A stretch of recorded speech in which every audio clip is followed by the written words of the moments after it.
Thank you అండి. Thank you sir. Sir continue చేయండి sir. Okay sir continue.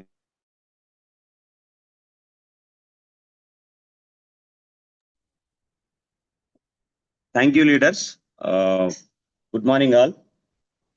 Zoom లో ఉన్న ప్రతి ఒక్కరికి ముందుగా నా upliners Brahmayya sir, Sujatha madam, Kiran sir, అలానే సుచిల శ్రీనివాసరావు సార్, అందరికీ గుడ్ మార్నింగ్. అలానే టీమ్ జూమ్ లో ఉన్న ప్రతి ఒక్కరి మెంబర్స్ ఎంటర్ అయిన ప్రతి ఒక్కరికి వెరీ గుడ్ మార్నింగ్. సో నా పేరు కిరణ్. కొంతమంది కొత్తగా ఎంటర్ అయిన వాళ్ళకి తెలియకపోవచ్చు. యాక్చువల్గా అయితే నేను కొత్త వాడిని, బట్ కొంతమందికి తెలుసు, కొంతమందికి తెలియదు ఈ జూమ్ లో. సో ఈ రోజు వచ్చేసరికి నా లైఫ్ జర్నీ గురించి చెప్తున్నాను. యాక్చువల్గా అయితే లైఫ్ జర్నీ అంటే ఇందులోకి వచ్చిన వెస్టేజ్ లో నా లైఫ్ చాలా చిన్నది, ఎక్కువ జర్నీ ఏం లేదు నాకు. కాకపోతే లైఫ్ జర్నీ గురించి చెప్తున్నాను కాబట్టి నా చిన్నప్పటి నుంచి అంటే చైల్డ్హుడ్ దగ్గర నుంచి మొదలు పెడితే ఇప్పటి వరకు నేను అందరికి తెలియదు కాబట్టి చెప్తున్నాను. వృత్తిరీత్యా అంటే నా ఆక్యుపేషన్ వచ్చేసరికి లెక్చరర్ అండి, కాలేజీ లెక్చరర్ని. ఒక డిగ్రీ కాలేజీలో, నాగార్జున డిగ్రీ కాలేజ్ అని చెప్పేసి ఒంగోలులో మంగమూరు రోడ్లో ఉంటుంది. ఆ కాలేజీలో ఒక 13 సంవత్సరాల నుంచి లెక్చరర్ గా పనిచేస్తున్నాను. అంతకుముందు ఒక 2 years వేరే మార్కెటింగ్ లో వర్క్ చేశాను. తర్వాత లైఫ్ వచ్చేసరికి టీచింగ్ లోకి వచ్చాను. టీచింగ్ లో 13 సంవత్సరాల నుంచి పనిచేస్తున్నాను. ఇదే సేమ్ కాలేజీలో, ఒకే కాలేజీలో 11 సంవత్సరాల నుంచి చేస్తున్నాను. సో దానికంటే ముందు నా చైల్డ్హుడ్ అంటే నా బాల్యం ఎక్కడి నుంచి ఉంది, ఏంటి, నా జర్నీ ఏంటి, ఎలా ముందుకు వచ్చాను, వెస్టేజ్ లో ఎలా ఎంటర్ అయ్యాను.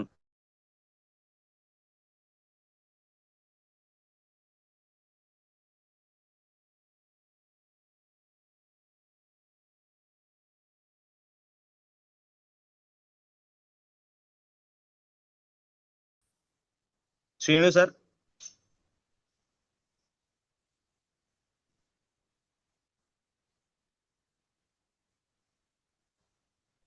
Sir Kiran sir, good morning sir. Sir good morning sir. Ramaiah sir. Sir sir sir voice clear ఉందండి. క్లియర్ గా ఉంది సార్, కంటిన్యూ చేయండి. Okay sir thank you sir. So నా చైల్డ్హుడ్ వచ్చేసరికి మాది సొంత ఊరు ఇక్కడ ఒంగోలు మండలం దేవరంపాడు అని చెప్పేసి, దేవరంపాడు పల్లెటూరు, కోస్టల్ ఏరియా అన్నమాట. సో ఆ ఊర్లో పుట్టడం జరిగింది. మా ఫాదర్ నేమ్ వచ్చేసరికి రామారావు, అమ్మ పేరు వచ్చేసరికి విశ్రాంతమ్మ. సో నాకు మా ఫ్యామిలీలో నేను మూడో వాడిని అండి. అంటే అక్క ఉంది, అన్నయ్య ఉన్నాడు, నేను మూడో వాడిని.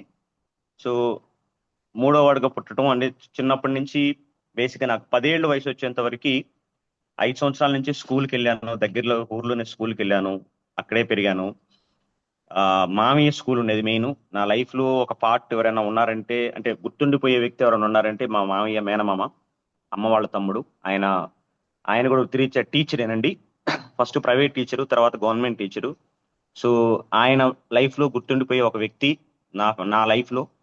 సో ఎందుకంటే ఆ చిన్నప్పుడు నా బాల్యం అంతా కూడా అక్కడే సాగింది. మా ఊర్లో ఆయన ఉండటం, మాది ఆ ఊరు అయిపోవటం, మేనమామ అదే ఊరు ఉండటం, అక్కడే అదే స్కూల్. ఆయన ఒక స్కూల్ పెట్టాడండి, ప్రైవేట్ స్కూల్. నేను 2nd క్లాస్ వరకు వేరే స్కూల్లో చదివి, ప్రైవేట్ స్కూలే.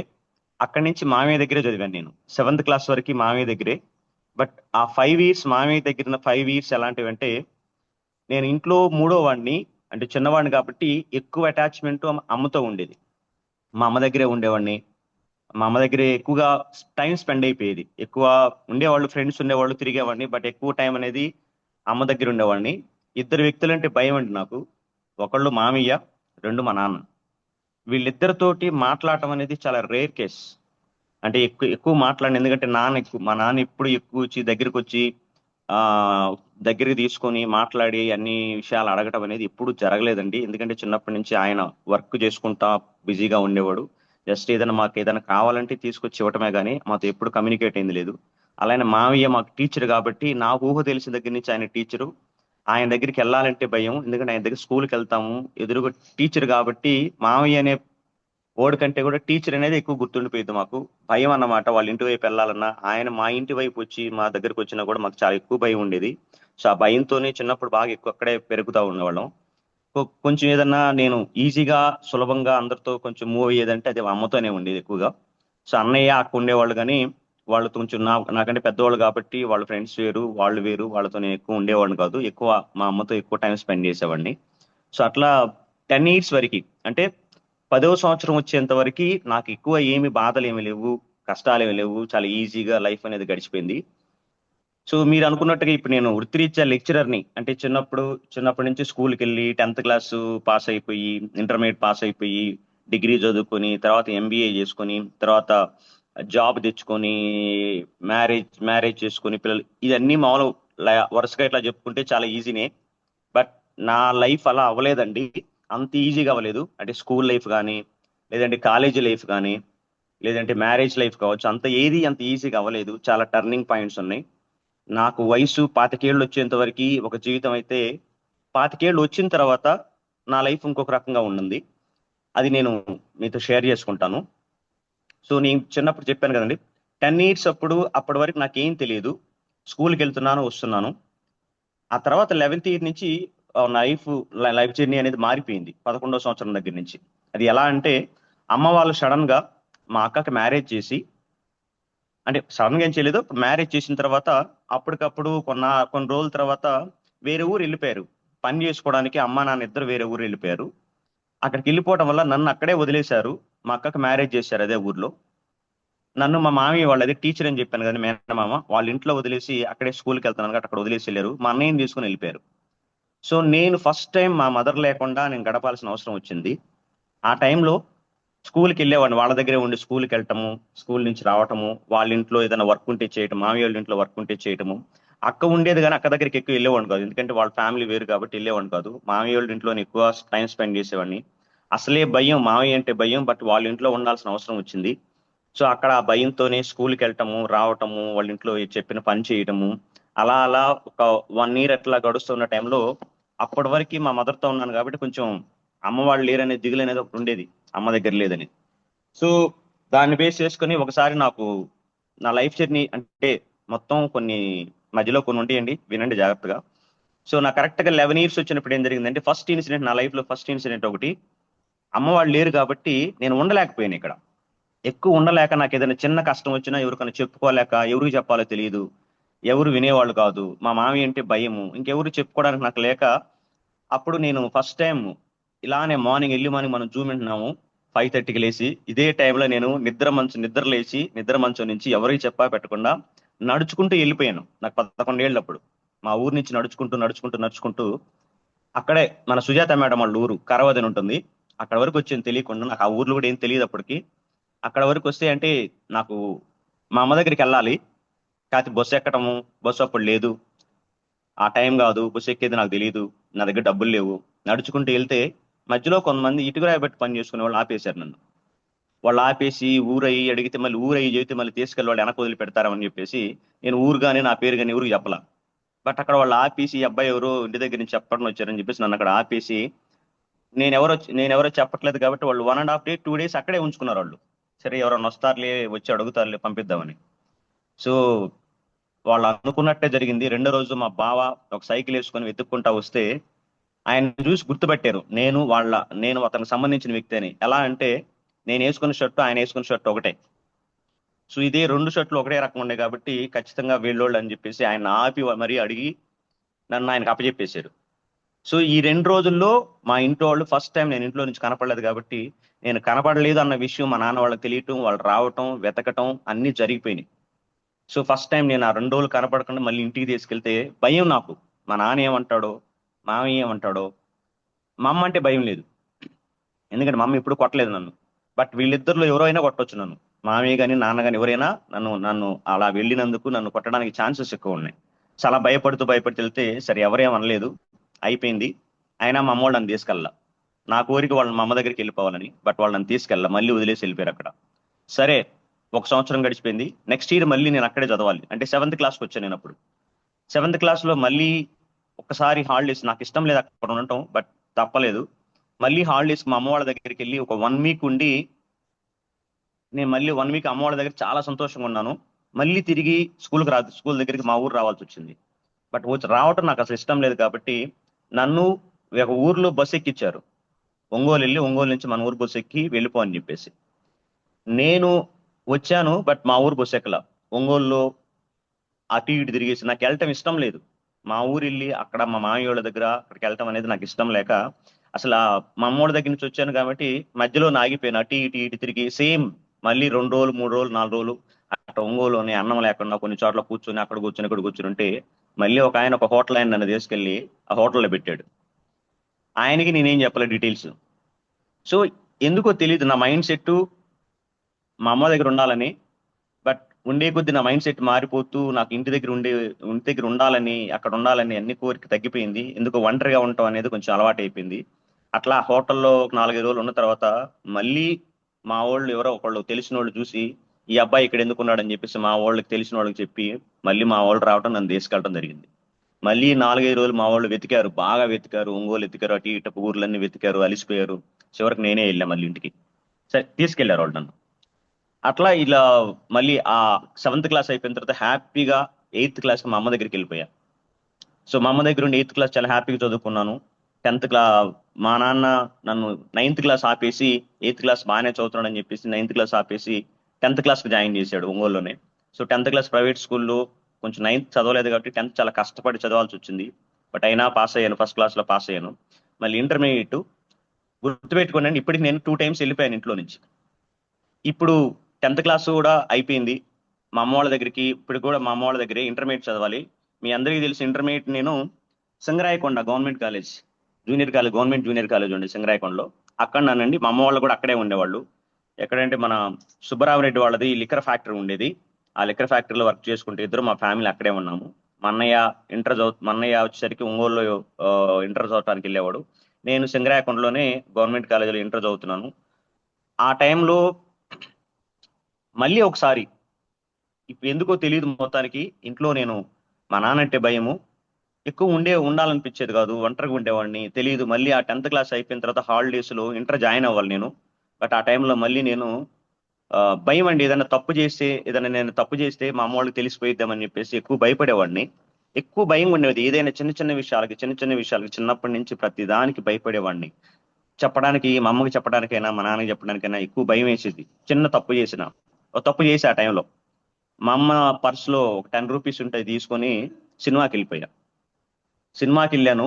సాయంత్రం ఇంటికి వచ్చి మళ్ళీ మా అమ్మ అడిగిద్ది, ఆ 10 రూపీస్ ఏం చేసావని అడిగిద్ది. నువ్వే తీసుకున్నావు, ఏం చేసావు అడిగిద్ది. కాబట్టి నేను దానికి ఆన్సర్ చెప్పలేను. నేను సినిమాకి వెళ్ళాను ఇట్లా అని చెప్పేసి ఆన్సర్ చెప్పలేను. అందుకని ఆ ఆన్సర్ చెప్పలేక నేను ఆ సినిమా హాల్ నుంచి ఎటు జరిగిద్ది, ఇంటికి వెళ్తే మా అమ్మ ఏదన్నా అంటది, లేదంటే మా నాన్న ఏదన్నా అంటాడు, కొట్టొచ్చేమో అని చెప్పేసి నేను భయపడిపోయి మళ్ళీ ఆ 10 రూపీస్ని నేను 10 రూపీస్కి సమాధానం చెప్పలేక నేను మళ్ళీ సింగరాయకొండ రైల్వే ట్రాక్ అలానే పట్టుకొని రైల్వే ట్రాక్ పట్టుకొని ఉలవపాడు రైల్వే ట్రాక్ వరకు వెళ్ళానండి. స్టేషన్ వరకు వెళ్ళాం. ఆ రోజు సాయంత్రం ఒక ట్రైన్ వచ్చింది, తిరుపతి ట్రైన్ వచ్చింది. ఆ ట్రైన్ ఎక్కేసాను.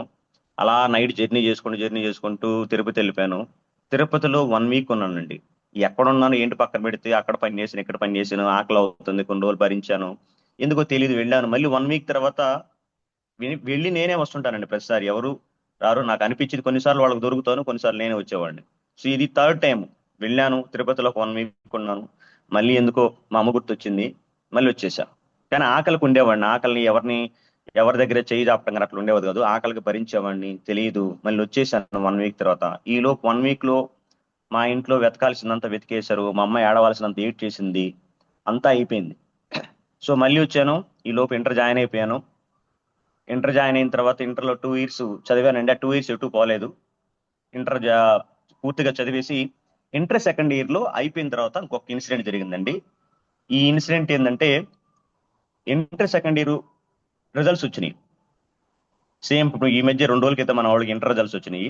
సేమ్ అప్పుడు మాకు అదే రిజల్ట్స్ అలా వస్తే నాకు గట్టి నమ్మకం ఉంది పాస్ అవుతానని. కాకపోతే ఎందుకంటే గవర్నమెంట్ కాలేజ్ కాబట్టి మాకు చాలా సరిగా ఎక్కువ జరిగేది కాదు. ఎందుకంటే గవర్నమెంట్ లెక్చరర్స్ వాళ్ళ టైం అంతా ఒంగోలులో ప్రైవేట్ కాలేజెస్ లో కోచింగ్ ఇచ్చుకుంటూ కూర్చొని సాయంత్రం వచ్చి అక్కడ ట్యూషన్ పెట్టేవాళ్ళు మా చేత డబ్బులు కట్టించుకొని. సో అట్లా కెమిస్ట్రీ, ఫిజిక్స్ ఈ సబ్జెక్టులు వాళ్ళు చెప్పకుండా మాకు వాళ్ళ టైంలో వచ్చి చెప్పకుండా సాయంత్రం వచ్చి స్టడీలు పెట్టడం, ఆ స్టడీస్కి ట్యూషన్స్కి మేము డబ్బులు కట్టలేక ఆగిపోవటం ఇలా జరిగి 2nd year లో ఒక సబ్జెక్ట్ ఆగిపోయిందండి. ఆ సబ్జెక్ట్ ఆగిపోతే మళ్ళీ నేను ధైర్యంగా సప్లీ రాశాను. సప్లీ పాస్ అవుతానన్న ధైర్యంతో నేను విజయవాడ వెళ్ళిపోయా. బ్యాగ్ సర్దుకుని మా నాన్న అడిగేసి అక్కడ ఒక కాలేజ్ మా వాళ్ళు చుట్టాలు ఉంటే అక్కడ చేరతానని చెప్పేసి వెళ్ళిపోయాను, బ్యాగ్ అన్ని సర్దేసుకుని. ఈ లోపు నేను అక్కడ ఉన్న టైంలోని మళ్ళీ రిజల్ట్స్ వచ్చినాయి. ఈసారి మళ్ళీ ఫెయిల్ అయ్యా. సో ఫెయిల్ అయ్యాను కాబట్టి మా నాన్న గర్వంగా చెప్పుకుంటాడు, మా వాళ్ళు అది చదువుతున్నాడు, మా పెద్ద అబ్బాయి అది చదువుతున్నాడు, మా చిన్న అబ్బాయి చదువుతున్నాడు, మా చిన్న అబ్బాయి డాక్టర్ అవుతాడంట, మా పెద్ద అబ్బాయి అవుతున్నాడు. మా ఊర్లో గర్వంగా చెప్పుకుంటా ఉండేవాడు. అందరూ అనుకునేవాళ్ళు వాళ్ళ పిల్లలు అక్కడికి వెళ్ళి చదువుకుంటున్నారు అది ఇదని. ఇవన్నీ గుర్తొచ్చి ఇప్పుడు మా నాన్నకి నేనేం చెప్పాలి, ఇంటికి వెళ్తే ఫెయిల్ అయ్యాను, మళ్ళీ ఫెయిల్ అయ్యాను, ఇంటి దగ్గర ఉండాలి, మా నాన్న పరుగు పోయిద్దాము ఇంటికి వెళ్తే అని చెప్పేసి నేను మళ్ళీ ఆలోచించడం మొదలుపెట్టి, ఈసారి ఇంకా ఆ విజయవాడ నుంచే బ్యాగ్ కూడా ఉందండి నా దగ్గర, బ్యాగ్ ఉంది, బట్టలు ఉన్నాయి, విజయవాడ నుంచి సర్టిఫికేట్లు ఉన్నాయి నా దగ్గర, ఇవన్నీ బ్యాగ్లో పెట్టేసుకొని ఎవరికి పెట్టుకున్న ట్రైన్ ఎక్కి ఈసారి విజయవాడలో ట్రైన్ ఎక్కితే హైదరాబాద్లో దిగా. నేను ఎక్కడికి వెళ్తున్నానో కూడా నాకు కూడా తెలియదు, బట్ హైదరాబాద్ వెళ్ళి దిగాను అనమాట. దిగితే ఇక్కడండి అసలు జర్నీ స్టార్ట్ అయింది నాది. హైదరాబాద్లో ఆల్మోస్ట్ నేను 1 ఇయర్ హైదరాబాద్లో ఉన్నాను, 1.5 year అట్ల వరకు ఉన్నాను. ఆ 1.5 year లో నేను చిన్న చిన్న ఫిల్మ్ ఇన్స్టిట్యూట్ లో పనిచేశాను. అక్కడ అంతా డాన్సులు నేర్చుకునేవాడు, యాక్టింగ్ నేర్చుకునేవాడు, బట్ నాకు దాని మీద ఏమీ అంత ఇంట్రెస్ట్ ఉండేది కాదు. బట్ అక్కడ పని చేస్తా ఉండేవాడు నేను ఇన్స్టిట్యూట్ లో. కాకపోతే అక్కడ పని చేస్తున్నాను కానీ నాకు అప్పుడు ఫస్ట్ టైం ఏమర్థమైందంటే, బయటకు వచ్చినప్పుడల్లా మార్నింగ్ బయటకు వస్తే, ఆ ఇన్స్టిట్యూట్ నుంచి బయటకు వస్తే కాలేజీ పిల్లలు బ్యాగులు వేసుకొని కాలేజీకి వెళ్తా ఉండేవాళ్ళు. కొద్దిసేపు అక్కడ నుంచి చూసేవాడిని, బాధ వేసేది. నేను కూడా వెళ్ళాలి కదా కాలేజీకి, మామూలుగా అయితే పాస్ అయ్యి ఉంటాను, వెళ్ళిపోయి ఉండేవాడు కదా, ఇలా బ్యాగ్ వేసుకొని కాలేజ్ బస్సు ఎక్కేసి కాలేజీకి వెళ్ళేవాడు కదా, నేనేంటబ్బా ఇట్లా ఉన్నాను చెప్పేసి కొంచెం బాధ వేసేది. అట్లా 1.5 year అదే బాధ ఉండేది. అక్కడ నేనేం నేర్చుకునేవాడు కాదు, అంటే బేసిక్ ఇంట్రెస్ట్ లేదు సినిమా ఫీల్డ్. అక్కడ దగ్గర ఉన్నాను కానీ, ఇన్స్టిట్యూట్ లో పని చేస్తున్నాను కానీ, ఆర్టిస్టులు వస్తుంటారు, పెద్ద పెద్ద వాళ్ళు పని అక్కడికి వచ్చి పలకరిస్తుంటారు కానీ, బట్ ఎందుకో ఇంట్రెస్ట్ లేదు, చదువు మీదే ఉండేది ఎక్కువగా నాకు. ఆ జర్నీ ఆ 1.5 year తర్వాత నాకు అక్కడ కూడా ఉండబుద్ధి పుట్టలేదు. అంటే మీరు ఇవన్నీ నమ్మాలండి, నిజంగా జరిగినాయి లైఫ్ లో. నేను ఎవరికి చెప్పుకోను, బట్ చెప్పాలి ఇప్పుడు జూమ్ లో కాబట్టి నేను అందరికి చెప్దాం అనుకుంటున్నాను. కొన్ని విషయాలు మా వాళ్ళకు కూడా తెలియదు, మా ఫ్యామిలీస్ లో కూడా తెలియదు ఏం జరిగింది అనేది. సో ఇప్పుడు ఇక్కడి నుంచి నేను బయలుదేరితే నేను ఒక చోట ఉండేవాడిని కాదు, ఉండాలనిపించేది కాదు, ఎందుకు బోర్ కొట్టేసేది, మనుషుల దగ్గర ఉండలేను నేను. అక్కడి నుంచి మళ్ళీ బ్యాగ్ తీసుకొని బయలుదేరితే ఈసారి కోల్కతా వెళ్ళి అక్కడికి వెళ్ళి 1.5 day నేమో జర్నీ చేశాను. ఒకటండి, ఈ ఈ జర్నీలో ఎక్కడ కూడా నేను టికెట్ తీసుకోలేదు. అన్ని ట్రైన్లు మొత్తం టికెట్ తీసుకోకుండా ఎక్కేసేవాడిని, వెళ్ళిపోతా ఉండేవాడిని. ఉన్న డబ్బులు ఏదో ఉంటే తినేవాడిని, లేదంటే లేదు. అలా కోల్కతా కూడా వెళ్ళటం జరిగింది. అది దిగిన తర్వాత అక్కడ ట్రైన్ దిగిన తర్వాత అంతా హిందీ, నాకు పెద్ద హిందీ వచ్చేది కాదు, ఏం అర్థం అయ్యేది కాదు. మనం మార్నింగ్ నుంచి ఇందాక నడిచాను, ఒక పక్క ఆకలి అవుతుంది, బ్యాగ్ ఒకటి మళ్ళీ నాకు బరువు, బట్టలు ఉన్నాయి, సర్టిఫికేట్లు ఉన్నాయి, బరువు వేసుకొని నడుస్తూ ఎటు వెళ్ళాలో తెలియదు, నాకేం తెలియదు, ఎవరిని అడిగేవాడిని కాదు. నడుస్తూ సాయంత్రానికి తీవ్రమైన ఆకలేసిందండి. తాగటానికి కానీ తినటానికి కానీ నా దగ్గర ఏం లేదు, పైగా డబ్బులు కూడా లేవు. సో ఫస్ట్ టైం నా లైఫ్ లో లీస్ట్ స్టేజ్ అనమాట అది. అంటే ఆకలి అవుతుంది బాగా. ఒక మీరు నమ్మరు, ఆకలి అయ్యే టైంలో మనకి ఏది దొరికిన అమృతమే. ఆ టైంలో నాకు నడుచుకుంటూ వెళ్తుంటే కింద ఒక బఠానీ గింజ దొరికింది. దాన్ని తీసుకొని శుభ్రంగా తుడుచుకొని ఆ ఒక్క బఠానీ గింజ తిన్నా.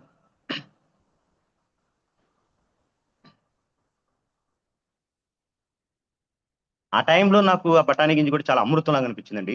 సరే, అది తినేసి అలా నడుచుకుంటూ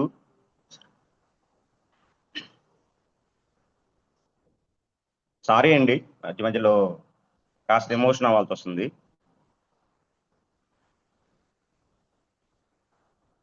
సరే, అలా నడుచుకుంటూ వెళుతుంటే నాకు తెలియదు, బుక్స్ లో చదివేవాడిని హౌరా బ్రిడ్జ్ అనేవాడిని. చివరికి హౌరా బ్రిడ్జ్ దగ్గరికి వెళ్ళానండి, అక్కడ పోలీసులు ఉన్నారు, వాళ్ళని చూసి ఆగిపోయి అక్కడ.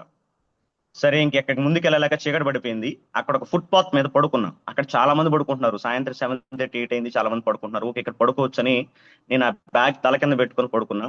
కరెక్ట్ గా 12 o'clock పోలీసులు వచ్చారు. పోలీసులు వచ్చి అందరిని కర్రలు తీసుకొని కొడుతున్నారు, ఇటోళ్ళు పరిగెడుతున్నారు. నాకు ఏం చేయాలి అర్థం కాలేదు.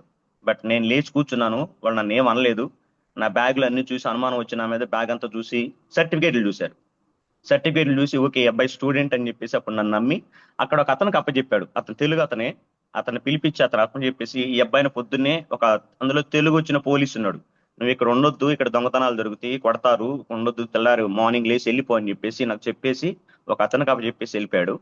సో అతను నన్ను తీసుకెళ్లి ఆ నైట్ అక్కడ నాకు కొంచెం ఆయన చపాతీ పెట్టాడు. నైట్ ఉండి తెల్లారి లేచి ఆయన నన్ను డైరెక్ట్ తీసుకొచ్చి స్టేషన్లో, ఆయన కూడా భయపెట్టాడు, ఉండకూడదు ఇక్కడ, ఎవరికి తెలియకుండా ఉండకూడదు, దొంగతనాలు దొరుకుతాయి, కొడతారు, వెళ్ళిపో అని చెప్పేసి నాకు ట్రైన్ ఎక్కిచ్చేసాడు. మళ్ళీ అక్కడి నుంచి జర్నీ స్టార్ట్ అయితే ఇంటికి వచ్చే ఉద్దేశం లేదు, ఎక్కడికి వెళ్ళలేను, ఎవరు తెలీదు. సో అట్లా తిరుగుతున్నాను. ఈసారి జర్నీ వచ్చేసరికి అటు నుంచి వైజాగ్ లో కూడా సేమ్ దిగాను, ఉన్నాను. ఎవరిని అంటే నా దగ్గర ఏముండే కాదు, ఎవరిని అడగలేను. ఇంటికి వెళ్ళాలనేమో, ఇంటికి వెళ్ళాలనిపించట్లా, భయం వేస్తుంది. ఏమంటారు అని చెప్పి అప్పటికి నేను వచ్చి 1.5 2 ఇయర్స్ అవుతుందండి. 2 ఇయర్స్ అవుతుంది. మా ఇంట్లో వాళ్ళు ఎలా ఉన్నారో, నా కోసం వెతుకుతున్నారో ఏంటో అవన్నీ నాకు తెలియదు. బట్ అది వైజాగ్లో మళ్ళీ కొంచెం దారుణమైన సిచ్యువేషన్ చూశాను. సేమ్, కానీ ఎక్కడికి వెళ్ళినా కూడా నాకు ఎవరు కనిపించేవాళ్ళు అంటే, నా కళ్ళు ఎదురు కనిపించేది స్టూడెంట్స్. వాళ్ళు బ్యాగులు వేసుకొని కాలేజీకి వెళ్తుంటే కొంచెం అంటే నేను అదే లైఫ్లో ఉండాల్సిన వాడిని, బట్ నేను వేరే సిచ్యువేషన్లో ఉన్నా. అది చూసి కొంచెం బాగా ఎక్కువ బాధపడేవాడిని. ఏం చేయాలో తెలియదు. ఫైనల్ గా ఆ వైజాగ్ లో ఉన్నప్పుడే ఆకలితో ఉంటున్నాను, ఒకసారి తింటున్నాను, తింటలేదు. ఓవరాల్ గా ఆ వైజాగ్ లో ఉన్నప్పుడే అనిపించింది, సరే 2 ఇయర్స్ కరెక్ట్ కంప్లీట్ అయిపోయిందండి. ఇంకా నా వల్ల కాలేదు, అంటే సిచ్యువేషన్స్ నన్ను సపోర్ట్ చేయట్లేదు, ఎక్కడికి నేను నా ఎటు వెళ్ళే పరిస్థితి లేదు, నన్ను ఒంటరి అయిపోయాను. సో అప్పుడు అనిపించింది. అప్పుడు ఫస్ట్ టైం చాలా తర్వాత మా మదర్ గుర్తొచ్చారు. మా అమ్మ బాగా గుర్తొచ్చి, సరే ఎట్లయితే అట్లా అయిపోయింది, మా అమ్మ ఉంది కదా వెళ్ళిపోదాం అని చెప్పేసి. నాకెవరు గుర్తురారండి, అంటే మా అమ్మ తప్ప ఎవరు గుర్తురారు నాకు. అమ్మ ఉంది కదా వెళ్ళిపోదాం అని చెప్పేసి మళ్ళీ ట్రైన్ ఎక్కేసి, ఆ రోజు నైట్, రోజు మార్నింగ్ దిగానండి. ఇక్కడ నేను ఒంగోలులో దిగాను. ఒంగోలు దిగిన తర్వాత అమ్మ వాళ్ళు యాక్చువల్గా సింగరాయకొండలో ఉంటారు. నేను ఒంగోలులో ట్రైన్ దిగాను. నేను ఇప్పుడు ఎక్కడికి వెళ్ళాలో తెలియదు, అంటే మా ఊరు దేవరంపాడు, అమ్మ వాళ్ళు ఉండేది సింగరాయకొండ. నేను ఎటు వెళ్ళాలో తెలియదు. మార్నింగ్ ట్రైన్ దిగి మన ఒంగోలు వచ్చేసి, ఒంగోలులో రంగారెడ్డి చెరువు దగ్గర కూర్చొని ఆ ఒక ఫోన్ చేశానండి, బయట టెలిఫోన్ బూత్ నుంచి మా దేవరంపాడు మా ఊరికి ఫోన్ చేశాను. అంటే కన్ఫర్మ్ చేసుకోవాలి, ఎక్కడ ఉంటున్నారో తెలియదు కాబట్టి. మా దేవరంపాడు ఫోన్ చేస్తే నా పేరు చెప్పకుండా, పలానా వాళ్ళు రామారావు విశ్రాంతి వాళ్ళ ఫ్యామిలీ ఎక్కడ ఉంటున్నారంటే, ఆ ఫోన్లో మా వాళ్ళే, బట్ నా గొంతు గుర్తుపట్టలేదు. ఆ ఇట్లా ఎక్కడే ఉంటున్నారండి దేవరంపాడులో అని చెప్తే, సార్ నాకు ఓకే కన్ఫర్మ్ అయింది దేవరంపాడులో మా ఊర్లో ఉంటున్నారని. బట్ ఎందుకు ఉంటున్నారు తెలియదు, సింగరాయకొండలో కదా ఉండాల్సింది, ఇక్కడ ఎందుకు ఉంటున్నారు నాకు తెలియదు. సో ఆ రోజు నేను డిసైడ్ అయిపోయా, అంటే ఏంటంటే మార్నింగ్ వచ్చాను కాబట్టి డే టైంలో వెళితే మా వాళ్ళు గుర్తుపడతారు నన్ను. ఇంటికి వెళ్తే అందరు గుమ్మి కొడతారు, క్వశ్చన్లు అడుగుతారు, ఏం చెప్పాలో తెలియదు. అందుకని భయపడిపోయి నేను నైట్ సాయంత్రం వరకు ఆ రంగారెడ్డి చెరువు దగ్గర కూర్చొని మా ఊరికి బస్సు 10:30కి ఉండేదండి, లాస్ట్ బస్సు ఉండేదండి చీకటి పడినాక. ఎవరో ఒక 10 మంది ఉంటారు ఆ బస్సులో. అప్పుడు నేను ఆ బస్సు ఎక్కాను, లాస్ట్ బస్సు. నన్ను ఎవరు గుర్తుపట్టలేదండి, మా ఊరోళ్ళు ఉన్నారు, నన్ను ఎవరు గుర్తుపట్టలేదు, ఎవరు అబ్బాయి అని కూడా అడగలేదు. లాస్ట్ బస్సులో లాస్ట్ సీట్లో కూర్చొని జర్నీ చేసిన ఎవరిని గుర్తుపడతారని చెప్పేసి అంత భయంగా ఉండేవాడిని. సో ఆ బస్సు మా ఊరు వెళ్ళింది. మా ఊరు దగ్గర పడే కొద్దీ నాకు లోపల టెన్షను, భయము, ఏమంటారోనని. బస్ దిగాను, మా వాళ్ళతో పాటు నడిచి వెళ్తున్నాను. సో బస్ స్టాండ్ కి మా ఇంటికి చాలా దగ్గరండి. అప్పుడు ఏమి మా మధ్యలో ఏమి ఉండదు, బిల్డింగ్స్ ఏమి లేవు. బస్ స్టాండ్ నుంచి చూస్తే మా ఇల్లు కనబడుతుంది. నడుచుకుంటూ ఒక జస్ట్ కొన్ని మీటర్స్ దూరంలో, ఒక 500 మీటర్స్ దూరంలో మా ఇల్లు కనబడుతూ ఉంటుంది. నేను ఆ బస్ దిగేసి మా వాళ్ళు వెనకాల, ఎవరు అడగట్లేదు నన్ను, వాళ్ళతో పాటు వస్తున్నాను, ఎవరో కొత్త అబ్బాయి అనుకుంటున్నారు, నన్ను ఎవరు అడగలేదు. నాకు ఆ బస్ దిగి వెళ్తున్నప్పుడు దూరం నుంచి మా హౌస్, మాది అప్పట్లో ఒక హౌస్ ఉండేది, గోడలు ఇల్లు, అది మట్టి గోడలతో కట్టిన ఇల్లు. అది నాకు తెలిసి నా చిన్నప్పటి నుంచి నేను దాంట్లోనే పెరిగాను, ఆ ఇంట్లో పెరిగాను. కానీ నాకు దూరం నుంచి చూస్తే ఆ మట్టి గోడల హౌస్ కనపట్ల. అలానే లైట్ ఒకటి వేసి ఉంది, లైట్ కింద ఒక చీర కట్టుకుని ఒక ఆవిడ పడుకుంది. ఆ చీర కనపడుతుంది నాకు. సో ఆ చీర చూసిన వెంటనే అర్థమైపోయింది ఎవరు అంటే, ఆ చీర మా మదర్ పడుకున్నారు, లైట్ కింద ఒక మంచం వేసుకొని పడుకొని ఉన్నారు. ఆ చీర నాకు గుర్తు బాగా. ఇంకా చూసిన తర్వాత, మా మదర్ అని తెలిసిన తర్వాత,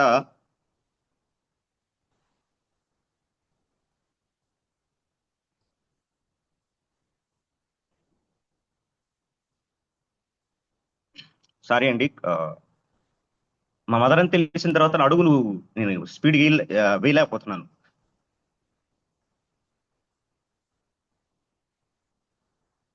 సరే, మదర్ అని కన్ఫర్మ్ అయింది, దగ్గరికి వెళ్ళాను. అక్కడ సిచ్యువేషన్ ఏంటంటే, మా మదర్ నన్ను 2 ఇయర్స్ నుంచి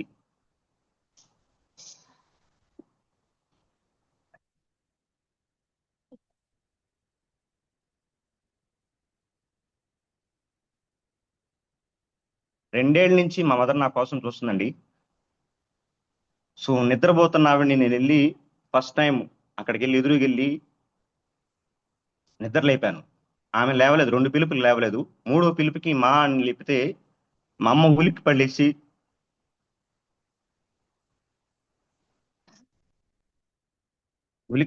భయపడింది. భయపడి పైకి లేచి నన్ను, నిజంగానే అంటే ఆమె అప్పటికి నా గురించి ఎన్నో కలలుగా ఉంది. సేమ్ కళ, నేను వచ్చినట్టుగా లేపినట్టుగా, వచ్చినట్టుగా లేపినట్టుగా. నేను వస్తాను వస్తాను వస్తానని చెప్పేసి ఆమె నమ్మకంతో కూర్చుంది. సో అది నిజంగా జరిగేసరికి ఆమెకి ఏం అర్థం కాలేదు కొద్దిసేపు.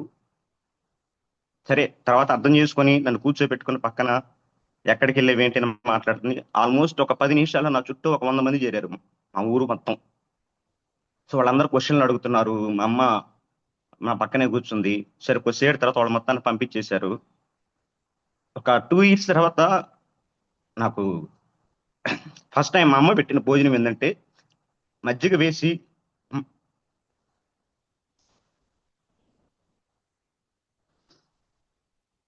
సారీ అండి, ఏమనుకోవద్దు, కొంచెం నాది ఎమోషనల్ జర్నీనే.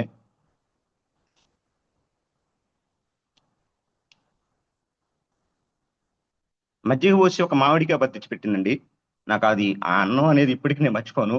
అమృతంలాగా ఉండిద్ది అది. అంటే నేను 2 ఇయర్స్ అయింది అట్లా అన్నం తిని నేను ఆల్మోస్ట్. సో అది జరిగింది. మా అమ్మ నాతో చాలా సేపు మాట్లాడింది అన్నం తింటా. అన్ని చెప్తూ వచ్చాను. ఎక్కడున్నావు ఏంటి నన్ను అడుగుతుంది. ఒక పక్క ఆమె ఏడుస్తుంది. సో నేను అన్నం తింటూ మాట్లాడుతున్నాను. అప్పుడు నాకు ఒకళ్ళు గుర్తొచ్చారు, ఒక వ్యక్తి, మా నాన్న కనపడలేదు నాకు. సో నాన్న అడిగితే అమ్మ ఏం చెప్పిందంటే ఒంగోలు వెళ్ళాడు, ఆయన కొంచెం రాజకీయాల్లో పాలిటిక్స్ లో తిరుగుతూ ఉంటాడు, పని మీద ఒంగోలు వెళ్ళే వస్తా ట్రిప్ పోతానని చెప్పింది. సరే అని చెప్పేసి నేను సైలెంట్ గా అయిపోయిన తర్వాత ఆ నైట్ మా ఊర్లో మా అమ్మ దగ్గరే, నాకు ఎక్కువ మా అమ్మ దగ్గరే పడుకుంటానండి, మా అమ్మ దగ్గరే పడుకున్నాను నైట్ అంతా. ఆ రోజు నాకు తెలియకుండా నిద్రపోయాను. తెల్లారు లేచాను. అందరు ఎవరు ఏం తెలియనట్టుగానే ఉన్నారు, ఎవరి పాటు వాళ్ళు ఉన్నారు. నేను అటు ఇటు తిరుగుతున్నాను, బట్ ఏదో దాస్తున్నారు నా దగ్గర. చాలా అందరూ నటిస్తున్నట్టు అనిపించింది నాకు అక్కడ. సో నాకు చివరికి తెలిసింది ఏంటంటే ఎక్కడో డౌట్ వచ్చింది. మా నాన్న రాలేదు. నాకు డౌట్ కొడుతుంది, మా నాన్న కనపడలే అప్పటికి. వస్తారని చెప్పారు కానీ రాలేదు. సో వీళ్ళందరూ మొహాలు చూస్తుంటే అది రకంగా ఉంది. సో అవన్నీ ఏవేవో దాచి పెడుతున్నారు వాళ్ళు, కొన్ని కనపడిని ఇట్లా నాకు. సో అట్లా చూస్తున్న టైంలో నాకు అర్థమైపోయింది, మా నాన్నకి ఏదో జరిగింది, మా నాన్న లేడు అనేది నాకు అర్థం చేసుకున్నాను నేను. బట్ మా అమ్మతో అనలేకపోతున్నాను. సరే ఆ సిచ్యువేషన్ వచ్చింది. మా అమ్మ నన్ను మా మామయ్య వాళ్ళ ఇంటికి తీసుకెళ్ళింది కొద్దిసేపటి తర్వాత, మా మామయ్యతో మాట్లాడిపిద్దామని. సో అక్కడికి వెళ్ళిన తర్వాత మా అమ్మని ఎక్కువ ఒత్తిడి చేసేవాడిని. అంటే అడిగాను, మా నాన్న ఏడమంటే మా అమ్మ ఏం చెప్పలేదు. సో అప్పుడు నన్ను మా మామయ్య వాళ్ళ ఇంటికి తీసుకెళ్ళి మా మామయ్య చెప్పడం మొదలుపెట్టాడు. సో జరిగిన ఇన్సిడెంట్ ఏంటంటే జస్ట్ నేను వచ్చే 20 days ముందే మా నాన్నగారు చనిపోయారు. వచ్చే 20 days ముందు జస్ట్ అంటే మా మా అమ్మగారు ఆ టైంలో మా మామయ్య వాళ్ళ ఇంటికి వెళ్ళకూడదు, బట్ నాకేమన్నా అయిద్దామని చెప్పేసి నన్ను దగ్గర పెట్టుకుని వాళ్ళ ఇంటికి తీసుకెళ్ళింది. సో మా మామయ్య స్లోగా మా నాన్న గురించి చెప్పడం మొదలుపెట్టాడు. ఇట్లా చనిపోయాడు అని చెప్పుకుంటూ వచ్చాడు.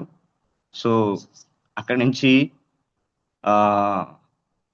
ఇంటికి తీసుకొచ్చారు. నాకు ఎందుకు మా నాన్న చనిపోయిన తర్వాత అక్కడ కొద్దిసేపు నాకు కళ్ళు నీళ్లు కూడా రాలేదు, లోపల అట్లా బాధ ఉండిపోయింది. 2 days తర్వాత నేను 2 days తర్వాత ఏడ్చానండి. అది కూడా ఎందుకంటే మా అమ్మని చూసి నేను చేసిన కొంచెం చిన్న మిస్టేక్స్ కాదు, చాలా పెద్ద మిస్టేక్. ఈ మిస్టేక్స్ కి నా ఫ్యామిలీ అంతా బలైపోయింది.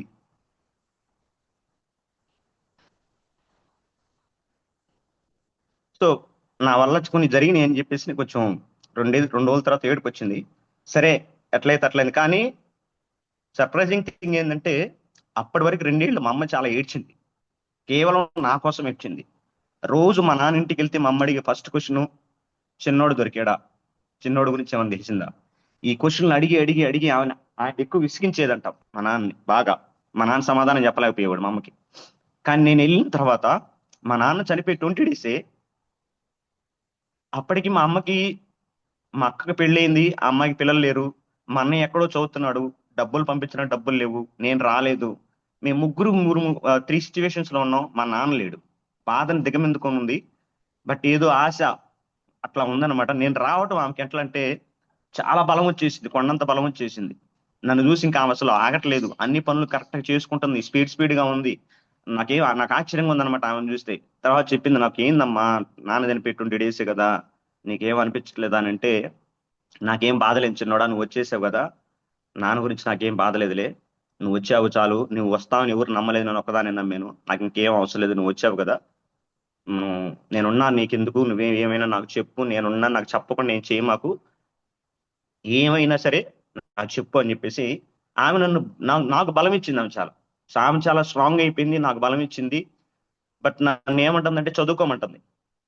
చదువుకోమంటే నాకు భయం, సబ్జెక్ట్ నాకు అప్పటికి సబ్జెక్ట్ అవ్వలేదు. లేదులే అమ్మా, నేను ఇంక చదవలేను, 2 సంవత్సరాల గ్యాప్ వచ్చింది, నా వల్ల కాదు, చదివే ఓపిక నాకు లేదు, ఇంక నేను చదవలేను, నేను నీ దగ్గర ఉంటాను అని అంటే, మా అమ్మ సరే నన్ను ఒప్పించలేక, నన్ను బలవంతం పెట్టలేక, మళ్ళీ అంటే వీడు వీడు మళ్ళీ వెళ్ళిపోతాడేమని చెప్పేసి భయపడి నన్ను ఎక్కువ ఫోర్స్ చేసేది కాదు.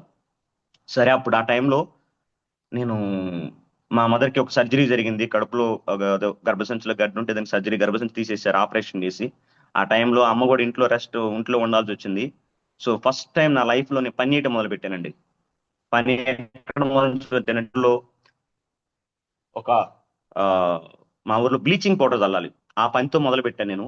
మా ఊర్లోనే అంటే యాక్చువల్ గా మా ఊర్లో ఎక్కువ నేను సిగ్గుగా ఉండేవాడిని, భయంతో ఉండేవాడిని. అట్లాంటిది ఆ సిగ్గు భయం అన్ని వదిలేసి ఫస్ట్ టైం నా చేతిలో బ్లీచింగ్ పౌడర్ తీసుకొని చల్లటం మొదలు పెట్టాను. అన్ని వదిలేసాను, ఎందుకంటే మా అమ్మ కోసం ఇంక అవన్నీ చేయాలి నేను. సో బ్లీచింగ్ పౌడర్ చల్లాను. అక్కడి నుంచి 2 years కరెక్ట్ గా, అంటే అప్పుడు ఆల్రెడీ 2 years గ్యాప్ వచ్చింది, మళ్ళీ అక్కడి నుంచి 2 years అన్ని పనులు చేశానండి మా ఊర్లో. పొగాకు పని చేశాను, అంటే పచ్చాక పని అంటారు, ఆ పని చేశాను. గుండ్ల కంబలో ప్రాజెక్ట్ ఒకటి కడుతుంటే గుండ్ల కంబలో దిగి ఇసుక బస్తాలు మోసాను. అన్ని కూలి పనులు, చేయాల్సిన కూలి పనులు అన్ని చేశాను, మా మదర్తో కలిసి అన్ని చేసి చేసి ఉపాధి హామీ పనికి వెళ్ళాను, అన్ని చేసి. కానీ మా మదర్ నన్ను చూస్తా ఉండలేకపోయింది. అంటే ఎందుకంటే మా కజిన్స్ అందరూ ఎడ్యుకేటెడ్, మా మామయ్య దగ్గర చదువుకొని అందరూ చదువుకుంటున్నారు, బాగా చదువుకుంటున్నారు, నేను ఒక్కడిని అలా మిగిలిపోతానని మా అమ్మకి భయం వేసేది. సో అప్పుడు ఆ భయంతో మా అమ్మ మళ్ళీ నన్ను రిక్వెస్ట్ చేయడం మొదలుపెట్టింది. 2 years తర్వాత, చిన్నవాడా చదువుకో చదువుకో చదువుకో, నేను చేస్తాలే, నేను నీకు సపోర్ట్ ఇస్తాను, చదువుకోమంటే. సరే మా అమ్మ బాధ తట్టుకోలేక ఫస్ట్ టైం ఎగ్జామ్ ఫీజు కట్టడానికి వెళ్ళానండి సింగరాయకొండ. బట్ వెళ్ళేటప్పుడే నా దరిద్రం ఏంటంటే, ఒక లారీ ఎక్కి వెళ్ళాను, వెళ్ళేటప్పుడే ఎగ్జామ్ ఫీజు కూడా పోగొట్టుకున్నాను అక్కడ. ఎక్కడ పోయిందో కూడా తెలియదు. తిరిగి మళ్ళీ నైట్ ఇంటికి వచ్చాను, మా అమ్మకి చెప్పలేదు నేను. నైట్ వచ్చి తెల్లారి నేను అన్నం తినకుండా పడుకుంటే మా అమ్మకి అర్థం అయిపోయింది. అక్కడి నుంచి నన్ను అర్థం చేసుకోవడం మొదలుపెట్టింది మా అమ్మ. నా మైండ్ సెట్ కరెక్ట్ ఉండేది కాదు కాబట్టి నన్ను అర్థం చేసుకోవడం మొదలుపెట్టి నా దగ్గరికి వచ్చి, చిన్నోడ ఏం జరిగింది చెప్పు, రాత్రి వచ్చావు తినలేదు పడుకున్నావు, ఏం జరిగింది చెప్పు అంటే చెప్పాను విషయం. మా అమ్మ నవ్వి, దీనికే బాధపడిపోతావా, నేను ఉండలేదా నీకు అని చెప్పేసి మళ్ళీ ఫీజు తీసుకొచ్చి, ఎగ్జామ్ ఫీజు ఎవరన్నా తీసుకొచ్చి మళ్ళీ నాకు ఇస్తే, ఈసారి వెళ్ళి కరెక్ట్గా వెళ్ళి ఎగ్జామ్ ఫీజు కట్టుకుని ఆ ఎగ్జామ్ కూడా మా అమ్మ, ఆ చదివించడం కూడా మా అమ్మే పని చేసుకుంటా ఒక పక్క మార్నింగ్ లేపేది. ఆ క్వశ్చన్స్, ఇంపార్టెంట్ క్వశ్చన్లు అవన్నీ తీసుకొని 4 ఏళ్ల తర్వాత నేను ఇంటర్మీడియట్ సబ్జెక్ట్ రాశానండి. 4 ఏళ్ల క్రితం ఎందుకు ఫెయిల్ అయ్యాను తెలియదు, బట్ 4 ఏళ్ల తర్వాత నేను ఎందుకు పాస్ అయ్యాను కూడా తెలియదు. జస్ట్ 1 month లో చదువుకునే సబ్జెక్ట్ పాస్ అయిపోయి ఫస్ట్ టైం నా లైఫ్ లో ఒక సక్సెస్ అనేది చూసా. ఫస్ట్ టైం సక్సెస్, నేను అంతవరకు నేను సక్సెస్ చూడలేదండి. అప్పటికి నాకు 19 ఏళ్ళు వచ్చినాయి. 19 ఏళ్ల వయసులో ఒక సక్సెస్ చూసాను. అది కూడా నాది అంటే చాలా మంది దృష్టిలో సక్సెస్ కాదు, బట్ నాకు సక్సెస్ అది. అది చూసిన తర్వాత నాకు నమ్మకం వచ్చింది, ఓకే నేను చదవగలుగుతాను, సబ్జెక్ట్ పాస్ అయినంటే చదవగలుగుతాను కదా అని చెప్పేసి మా అమ్మ దగ్గరికి వెళ్ళమ్మా, పాస్ అయిపోయానమ్మా అని చెప్తే, నీకెందుకు, నువ్వేం చదవాలో చదువు, ఎక్కడ చదవాలో అక్కడ చదువు, నేను చదివిస్తా అని చెప్పేసి. ఆయన దగ్గర డబ్బులు ఏమి లేవు, పని చేయాలి, కూలి పని చేయాలి, కానీ ఆమె ధైర్యం ఇచ్చేసేది నాకు, నువ్వు చదువు, నీ ఇష్టం, నువ్వు ఏదైనా చదువు అని చెప్తే. మా మామయ్య ఏమన్నాడంటే, అరే నువ్వు ఇంకేం చదువుతావు, ఏదైనా డిస్టెన్స్ లో డిగ్రీ చదువుకోరా, ఇక్కడ పని చేసుకుంటే డిగ్రీ చదువుకో, మీ అమ్మ ఏం చదివించింది అంటే. బట్ నాకు ఆశ కలిగింది చదవాలని, ఎందుకంటే అంతకుముందు కూడా చెప్పాను మీకు, చదువుకోవాలి, పిల్లల్ని కాలేజీకి వెళ్ళే పిల్లల్ని చూస్తే నాకు వాళ్ళని చూస్తే ఏడుపు వచ్చేది, నా లైఫ్ ఇది కదా, నేను ఎందుకు ఇట్లా ఉన్నానని చెప్పేసి ఏడుపు వచ్చేది. బట్ ఇప్పుడు నాకు అవకాశం వచ్చింది కాబట్టి నేను ఇంకెవరి గురించి ఆలోచించాలి, మామయ్య మాట కూడా వినలేదు. నేనే ఒక కాలేజీకి వెళ్ళి డైరెక్ట్ గా అడ్మిషన్ మాట్లాడుకొని, ప్రిన్సిపల్ దగ్గర కూర్చొని అడ్మిషన్ మాట్లాడుకొని ఒంగోలులో ఆ కాలేజీలో జాయిన్ అయిపోయానండి. 3 సంవత్సరాలు ఒక ప్రైవేట్ కాలేజీ, స్కాలర్షిప్లు వచ్చాయి. అక్కడి నుంచి చదువుకుంటా, మా అమ్మ దగ్గర నుంచి వెళుతూ చదువుకుంటా. సో ఆ 3 సంవత్సరాలు కూడా ఆల్మోస్ట్ మా అమ్మే ప్రపంచం. ఎక్కువ నాకు ఫ్రెండ్స్ ఉండేవాళ్ళు కాదు, ఎక్కువ ఎవరితో కలిసేవాడిని కాదు. ఇంటికి వెళ్తే మా అమ్మ దగ్గరే, ఆమె వంట చేస్తుంటే అక్కడ కూర్చునేవాడిని, బట్టలు అతుకుంటే అక్కడ కూర్చునేవాడిని, ఏం చేస్తున్నా ఆమె దగ్గర కూర్చుని అట్లా అట్లా. బయట ఎక్కువ ఫ్రెండ్స్ ఉండేవాళ్ళు కాదు. ఆ 3 సంవత్సరాలు అయిపోయిన తర్వాత ఎంబీఏ కండి, నేను ఎంబీఏకి ఇక్కడ దగ్గరలో చదువుదాం అనుకుంటే, బట్ నాకు కొంచెం మంచి కాలేజ్ చదవాలని ఉంటే మా అమ్మకి చెప్పాను, అమ్మ ఇట్లా బయటికి వెళ్తేనా ఎక్కువ డబ్బులు అవుతాయి అమ్మా, ఇక్కడ ఉంటే సరే ఎక్కడో ఒకటి చదువుతానంటే మా అమ్మ ఒప్పుకోలేదు. నువ్వేం చదువుతావో ఎక్కడ చదువుతావో వెళ్ళిపో, నేను డబ్బులు పెడతానని చెప్పింది.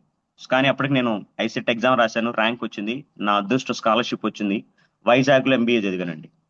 సో నా లైఫ్ లోకి వచ్చిన అన్ని కూడా ఏది ఈజీగా రాలేదండి, ఎందుకో స్ట్రగుల్ అయ్యాను, చాలా స్ట్రగుల్ అయ్యాను. ఆ అప్పటికి మా అక్కకి ఇక్కడ ఒక విషయం చెప్పాలండి, అంటే ఇది నా పర్సనల్ లైఫ్ కానీ, బట్ ఇందులో మీకు ఒక మెసేజ్ చెప్తాను. మా నాన్న ఎందుకు చనిపోయాడంటే, మా అన్నయ్య ఎక్కడో దూరం చదువుకుంటున్నాడు, తనకు డబ్బులు పంపించాలి. అక్కకి మ్యారేజ్ అయ్యి 7 years అయింది, పిల్లలు లేరు. నేను 2 సంవత్సరాల నుంచి కనపట్టలేదు, వెతుకుతున్నాడు. వీటన్నిటిని తట్టుకోలేక ఇంటికి వెళ్తే మా అమ్మ ఒకటే క్వశ్చన్లు, నా గురించి ఎక్కువ క్వశ్చన్లు వేసేది, ఆమె ఏడుస్తా కూర్చునేది. ఇవన్నీ చూడలేక ఆల్మోస్ట్ ఆయన సూసైడ్ చేసుకున్నాడు. మా నాన్నకి ఆశ లేదు అంటే నేను వస్తానన్న ఆశ లేదు. ఆల్మోస్ట్ అందరికీ చెప్పేశాడు, మా వాడు చిన్నోడు లేడు, మా చిన్నోడు చనిపోయాడు, మా అమ్మాయికి చెప్పలేకపోతున్నాను, మా మిస్సెస్ కి చెప్పలేకపోతున్నాను, వాడు చనిపోయాడు లేడు ఇంక అని చెప్పేసి ఆయన చెప్తున్నాడు అందరికి. బట్ మా మదర్ మాత్రం హోప్, ఆమె ఎంత హోప్ అంటే ఆశ అంటే, మా అబ్బాయి వస్తాడు, ఖచ్చితంగా వస్తాడు, నాకు నాకు కల్లో కనపడుతున్నాడు, వాడు వస్తాడు అని చెప్పేసి ఆమె చాలా హోప్గా ఉంది. మా నాన్నకి ఆ హోప్ లేదు, ఆశ లేదండి. ఆయనకి ఆశ లేక అయినా ఇవన్నీ తట్టుకోలేక అయినా సూసైడ్ చేసుకున్నాడు.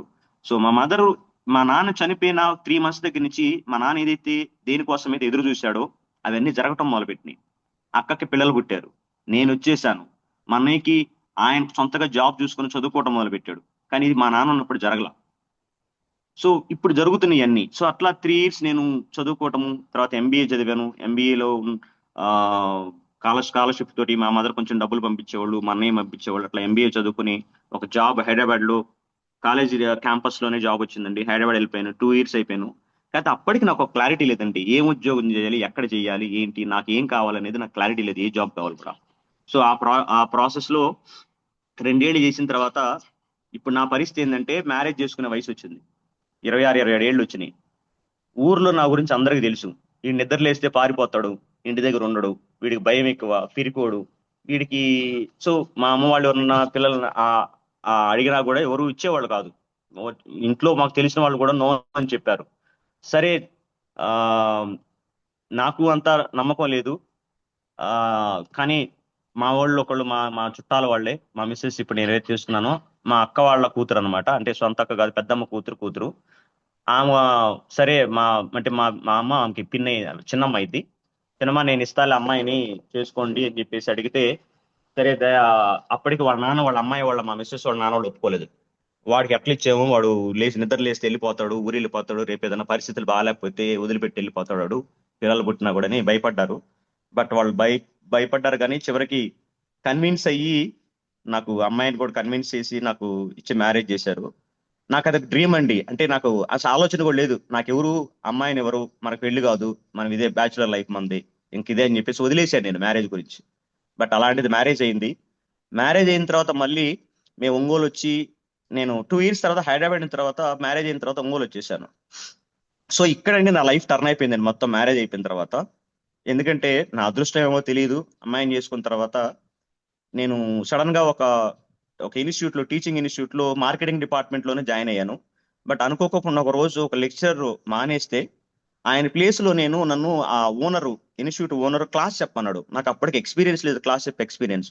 బట్ క్లాస్ ఏమి లేదు సార్, ఈ రోజు సాయంత్రం మీరు ప్రిపేర్ అవ్వండి, రేపు మార్నింగ్ వాళ్ళకి వచ్చే వాళ్ళకి కొత్త క్లాసు, ఈ రోజు మీరు ప్రిపేర్ అవ్వండి, రేపు చెప్పండి అన్నాడు. సరే ట్రై చేద్దామని నేను ఒక్క క్లాస్ సాయంత్రం పూట ప్రిపేర్ అయ్యి 2వ రోజుకి ఆ క్లాస్ చెప్పడం మొదలుపెట్టాను. సో నాకు ఫస్ట్ టైం అప్పుడు టీచింగ్ లో ఉన్న ఒక ఫీలింగ్ ఏదైతే ఉందో, 1 గంట క్లాస్ తర్వాత నాకు అప్పుడు అర్థమైంది, సో మనకి ఇది కరెక్ట్ ఫీల్డ్. ఆ గంట నేను చాలా ఎంజాయ్ చేశా. నేను చెప్పేది ప్రతిదీ వాళ్ళు చాలా ఇంట్రెస్ట్ గా వింటున్నారు. వాళ్ళు ఆ కళ్ళలో నాకు తెలిసిపోతుంది. అది నాకు చాలా మంచి ఫీలింగ్ అనిపించింది. సో డిసైడ్ అయిపోయా, సో నేను ఇప్పటి వరకు ఎదురు చూస్తున్న ఫీల్డ్ ఏం చేయాలని తెలియదు, సో నేను ఎదురు చూస్తున్న ఫీల్డ్ ఇదే, టీచింగ్ నాకు కరెక్ట్ గా సరిపోతుందని చెప్పేసి అప్పుడు టీచింగ్ లో మొదలయ్యానండి. అమ్మాయిని మ్యారేజ్ చేసుకున్న తర్వాత ఒంగోలు రెంట్కి తీసుకొని రెంట్కి ఉండేవాడిని. మళ్ళీ నాకు ఇంకోటి ఉండేది, భయం అనమాట. అంటే నాకు ఏది తీరదు అనేది భయం, నా కళలు తీరం అనేది ఒక భయం అనమాట. పెళ్ళైంది కానీ పిల్లలు పుట్టలా, 2 ఏళ్ళు 3 ఏళ్ళు గడిచింది. సరే మనకు అసలు పిల్లలు పుడతారు లేదా, మనకు అసలు రాతుందా, పిల్లలు పుట్టే రాతుందా, పిల్లల్ని ఎత్తుకునే రాతుందా మనకి అని చెప్పేసి అది కూడా వదిలేశాను, పుట్టరామోలే అని చెప్పేసి వదిలేశాను. బట్ 3 years తర్వాత మా పెద్దమ్మాయి పుట్టింది. ఆ పెద్ద కళ, పిల్లలు పుట్టడం అనేది ఒక పెద్ద కళ అనమాట. అలా పిల్లలు పుట్టారు. సో పెళ్లి చేసుకోవడం ఒక కళ, నాకు పిల్లలు పుట్టడం ఒక కళ. అంటే అందరికీ మామూలుగా జరుగుతాయి, కానీ నా లైఫ్ లో ఏంటంటే జరుగుతాయి లేదని పెద్ద డౌట్, అది కళలాగా ఉండేది అనమాట. ఈజీగా రావు నా దగ్గరికి ఏవి కూడా. సో అట్లా అదొక కళ, పిల్లలు పుట్టారు. నాకు అప్పుడు ఒంగోలులో ఉంటున్నాను. ఈ ఒంగోలులో ఉంటూ పెద్ద అమ్మాయి కడుపులో ఉన్నప్పుడు మళ్ళీ మా ఊరు వెళ్ళిపోయాను. మళ్ళీ అమ్మాయి పుట్టి కొన్న పెద్ద అయిన తర్వాత మళ్ళీ ఒంగోలు వచ్చాను. ఈసారి ఒంగోలు వచ్చిన తర్వాత మళ్ళీ మా చిన్న అమ్మాయి కడుపులో పడింది, మళ్ళీ మా ఊరు వెళ్ళిపోయాను. ఇట్లా ఒంగోలుకు 3-4 సార్లు తిరిగానండి నేను. ఒంగోలుకి మా ఊరికి సామాన్ తెచ్చుకోవటం, రెంటింట్లో ఉండటం, మళ్ళీ మా ఊరు వెళ్ళటం, మళ్ళీ మా ఊర్లో సర్దుకోవటం, మళ్ళీ సామాన్ తెచ్చుకోవటం. కానీ ఈసారి డిసైడ్ అయిపోయాను, 4వ సారి ఒకసారి వెళ్ళేటప్పుడు, ఈసారి ఒంగోలు వస్తే సొంత ఇల్లు కట్టుకొని రావాలని డిసైడ్ అయిపోయాను. సో అట్లా 2000 కరోనా టైం వచ్చేసిందండి. ఈ లోపు ఈ టైంలో ఒక ప్లేస్ కొనుక్కున్నాను ఒంగోలులో, పారామిట దగ్గరలో ప్లేస్ కొనుక్కున్నాను. కొనుక్కున్న తర్వాత ఇన్సిడెంట్ జరిగింది. ఇంట్లో ఉన్నప్పుడు ఏదో జరుగుతుంటాయి కదండి. మా ఆవిడ ఒక డైలాగ్ వేసింది మా అమ్మతోటి. ఏంటంటే వాళ్ళ అమ్మతోటి వేసింది, నాకు అసలు ఇల్లు వాకిల్ లేనోడికి ఇచ్చి పెళ్లి చేసేవని ఒక డైలాగ్ వేసింది. సో అది మనకు బాగా బ్రెయిన్ లో ఎక్కి ఫస్ట్ టైం నేను పౌరుషంగా ఫీల్ అవడం మొదలు పెట్టా. అప్పుడు దాకా మనం సిగ్గు అనేది లేదు, పౌరుషం లేదు, ఏమీ లేదు. ఫస్ట్ టైం పౌరుషం వచ్చింది. సో కట్టాలని చెప్పేసి కొన్న స్థలంలో ఇల్లు కట్టడం మొదలు పెట్టానండి. ఇల్లు కట్టేశాను, డబుల్ బెడ్రూమ్ ఇల్లు కట్టేసి మా ఆవిడ ఆ మాట అంది కాబట్టి ఆ ఇల్లు కూడా ఆమె పేరు మీద రాసేసాను, ఇంక భవిష్యత్తులో ఆ డైలాగ్ రాకూడదని. సో ఎట్లా హౌస్ కట్టుకున్నాను, 2 పిల్లలు. కాలేజీలో నేను ఇప్పుడు 13 ఏళ్ళు చేశానండి ఇక్కడ. ఈ 13 ఏళ్ళలో నేను చాలా నేర్చుకున్నాను. సో 2017-16 నుంచి నా మైండ్ సెట్ మార్చుకున్నా. ఎందుకంటే బుక్స్ చదవటం మొదలుపెట్టాను ఎక్కువగా. ఆల్మోస్ట్ దొరికిన బుక్కల్లో కొనుక్కొని ఇంట్లో కూర్చొని ఎక్కువసేపు బుక్స్ చదువుకుంటా ఉండండి. నా మైండ్ సెట్ పూర్తిగా మారిపోయిందంటే ధైర్యం పెరిగింది, కోరికలు పెరిగినాయి, కళలు పెరిగినాయి. ఏదైతే నేను చిన్నప్పుడు లైఫ్ ఏదైతే నేను భయపడతా ఉండేనో, ఇల్లు కట్టడం మొదలుపెట్టిన తర్వాత నాకు సమస్యలు ఎదిరించడం మొదలుపెట్టాను. ఏ సమస్య అయినా రాని. ఇల్లు కట్టేటప్పుడు ఒక్కనే కట్టుకున్నానండి. ఆల్మోస్ట్ మా ఊరు నుంచి 25 కిలోమీటర్లు వచ్చి మార్నింగ్ బండి వేసుకొని వచ్చి ఇక్కడికి వచ్చి ఇల్లు అంతా చూసుకుని నీళ్లు పెట్టుకుంటా, మళ్ళీ సాయంత్రం వచ్చి ఇక్కడ చూసుకొని మేస్త్రికి అప్పచెప్పి వెళ్ళేవాడిని, మళ్ళీ సాయంత్రం వచ్చి చూసుకుని మళ్ళీ ఇంటికి వెళ్ళేవాడిని, మళ్ళీ మార్నింగ్ లేసి వచ్చేవాడిని. అట్లా 1.5 year కష్టపడి ఒక డబుల్ బెడ్రూమ్ హౌస్ కట్టుకున్నాను. నా కళ్ళతో చూసుకుంటా, రోజు వచ్చి దాన్ని అబ్జర్వ్ చేసుకుంటా, అలా నా కళ అది కట్టేసుకున్నాను. అన్ని కళలు ఆల్మోస్ట్ నేను ఏమైతే తీరవు, నా వల్ల కాదు, నాకు కుదరదు అనుకున్నానో కళలన్నీ తీరిపోయినాయండి. ప్రస్తుతానికి చాలా హ్యాపీ లైఫ్. కాకపోతే మీ అందరూ తెలిసి ఇల్లు కట్టాం కాబట్టి ఇల్లు కట్టినా పెళ్లి చేసిన అప్పులు ఉంటాయి కదండి, అప్పులు ఉన్నాయి. సో ఈ అప్పులున్న ప్రాసెస్ లో 13 ఏళ్ళు నేను తెలియకుండా కాలేజీలో ఎట్లా లైఫ్ ఏంటంటే చెప్పాను కదండి, టీచింగ్ అంటే చాలా పిచ్చి అనమాట, ఇష్టం.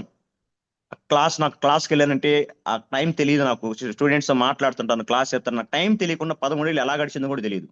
అట్లా గడిచిపోయింది. అంటే బేసిక్ నేను ఏ జాబ్ లో ఒక 6 నెలల కంటే ఎక్కువ ఉన్నాను, ఒక సంవత్సరం కంటే ఒక ప్లేస్ లో ఉన్నాను. అలాంటి 13 ఏళ్ళు ఒకే కాలేజీలో పనిచేశాను. నా మైండ్ సెట్ మార్చుకున్నాను.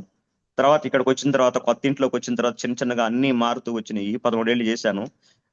సో బుక్స్ చదువుతూ అన్ని మార్చుకున్నాను. సో ఇప్పుడు నా ఎదురుగున్న పెద్ద క్వశ్చన్ ఏంటంటే, ఇప్పటి వరకు నా ఇల్లు కట్టిన దానికి నేను ఎక్కడో ఒక చోట అప్పు తీసుకొచ్చి ఇల్లు కట్టాను. కానీ నాకు సంవత్సరం క్రితం నుంచి లోపల ఎక్కడో కొడుతుంది, నేను అప్పు చేస్తున్నాను కానీ సంపాదించట్లేదని. సో అప్పుడు ఆలోచన మొదలైంది, అప్పు కాదు, నేను సంపాదించడం మొదలుపెట్టాను, నాకు ఇన్కమ్ సరిపోదు, సంపాదించాలి. సో ఆలోచన స్టార్ట్ అయిందండి. అది ఇంకా తీవ్రంగా ఆలోచన బ్రెయిన్ లో ముదిరి ఏం చెయ్యాలి ఆలోచించే టైంలో ఇప్పుడే మన చైతన్య, మన సుజాత మేడం వాళ్ళ కూతురు చైతన్య, మా అప్లైనర్ సుజాత మేడం వాళ్ళ కూతురు చైతన్య, అప్పుడు నాకు మా స్టూడెంట్ అండి ఆ అమ్మాయి. ఆ అమ్మాయి అడ్మిషన్ కోసం నేను 3-4 సార్లు తిరుగుంటాను. ఆ అమ్మాయి నన్ను 3 నెలలు ఫాలో అప్ చేసిందండి నా కోసము. 3 నెలలు అలా అంటే మీటింగ్ ఉంది రండి సార్, ఒక మీటింగ్ ఉంది రండి సార్, ఒంగోలులో ఉంది సార్, అక్కడ ఉంది సార్, కొండేపులో ఉంది సార్ అని చెప్పేది. ఆ మీటింగ్ ఏందో చెప్పేది కదా నాకు ఆ అమ్మాయి. సో ఏ మీటింగ్ అంటే నాకు తెలిసి రియల్ ఎస్టేట్ లో ఏదో చెప్తుంటారులే, ఇవన్నీ మనం ఈ రియల్ ఎస్టేట్ ఇవన్నీ మన వల్ల కాదులని చెప్పేసి, ఏదో డబ్బులు కట్టే ఉంటాయి ఇవన్నీ మనం ఎందుకులని చెప్పేసి నేను ఆగేవాడిని. కానీ ఒక రోజు విధి నిజంగా మనల్ని ఆపేసిద్దండి. మనం ఏదైతే చేద్దాం అనుకుంటామో దానికోసం విధి మనల్ని ఆపిద్ది. సడన్ గా నాకు అక్టోబర్ లో యాక్సిడెంట్ అయిందండి. ఒక బైక్ యాక్సిడెంట్ అయ్యి నేను ఇంటి దగ్గర ఉండాల్సి వచ్చింది ఒక 15 days కాలేజీకి వెళ్ళకుండా. ఆ టైంలో కరెక్ట్ గా అదే టైంలో కొంచెం కాలు తగ్గి నడుస్తున్నాను, బండి మీద తిరగలుగుతున్నాను. అప్పుడు ఫోన్ చేసింది మళ్ళీ చైతన్య, సార్ ఒక మీటింగ్ ఉంది సార్ అని. నాకు అప్పుడు ఎందుకో ఆగి, అసలు అమ్మాయి ఏంది మీటింగ్, ఏంది డబ్బులు ఏమైనా కట్టాలా ఏంటి చెప్పన్నా నేను. మీరు డబ్బులు ఏం కట్టొచ్చు సార్, జస్ట్ మీటింగ్ రండి సార్ అంది. ఓకే డన్, మీటింగ్ అరేంజ్ చేయను, వస్తాను అంటే మీటింగ్కి వస్తాను అమ్మాయి అన్న. అంటే మీటింగ్ అంటే ఎట్లా అమ్మాయి అంటే, ఒక సార్ వస్తారు సార్ మీకు ఎక్స్ప్లెయిన్ చేస్తారని చెప్పింది. సో ఒక రోజు సాయంత్రం పూట, సరే అమ్మా ఈ రోజు సాయంత్రం కలుద్దామన్నాను. సాయంత్రం కలుద్దామంటే ఆ కలిసే వ్యక్తి ఎవరంటే కిరణ్ సారు, మన క్రౌన్ డైరెక్టర్ కిరణ్ సారు. సాయంత్రం అపాయింట్మెంట్ సార్ వస్తామన్నారు, బట్ ఆ రోజు రాలేక ఆయనే ఫోన్ చేసి, సార్ రేపు మార్నింగ్ కలుద్దాం సార్, ఈ రోజు నాకు కుదరలేదు అన్నాడు. సరే సార్ మీ ఇష్టం అని చెప్పేసి మార్నింగ్ కలిస్తే, మార్నింగ్ సుజాత మేడం వాళ్ళ కూతురు కిరణ్ సారు నన్ను ఒక రూమ్ దగ్గరికి తీసుకెళ్లారండి. కిరణ్ సార్ రూమ్ ఉండేది ఆ వాళ్ళ ఆ హౌస్ బస్ స్టాండ్ దగ్గర ఒక రూమ్ ఉంటుంది వాళ్ళకి. ఆ రూమ్ దగ్గరికి తీసుకెళ్లారండి. కిరణ్ సార్ నాకు గంటన్నర ఎక్స్ప్లెయిన్ చేశాడండి కాన్సెప్ట్ ని.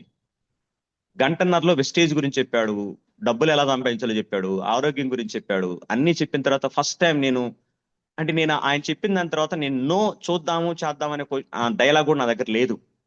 సో చైతన్య అంతా అయిపోయిన తర్వాత నాకు డెమో చేసి చూపించారు. నేను చైతన్య అడిగింది అయిపోయినాను నేను, సార్ ఆధార్ కార్డు ఇస్తే ఐడి వేస్తాం సార్ అంది. సరే అమ్మా ఇప్పుడు నా దగ్గర లేవు, నేను ఇంటికి వెళ్ళి ఆధార్ కార్డు పంపిస్తానన్నాను.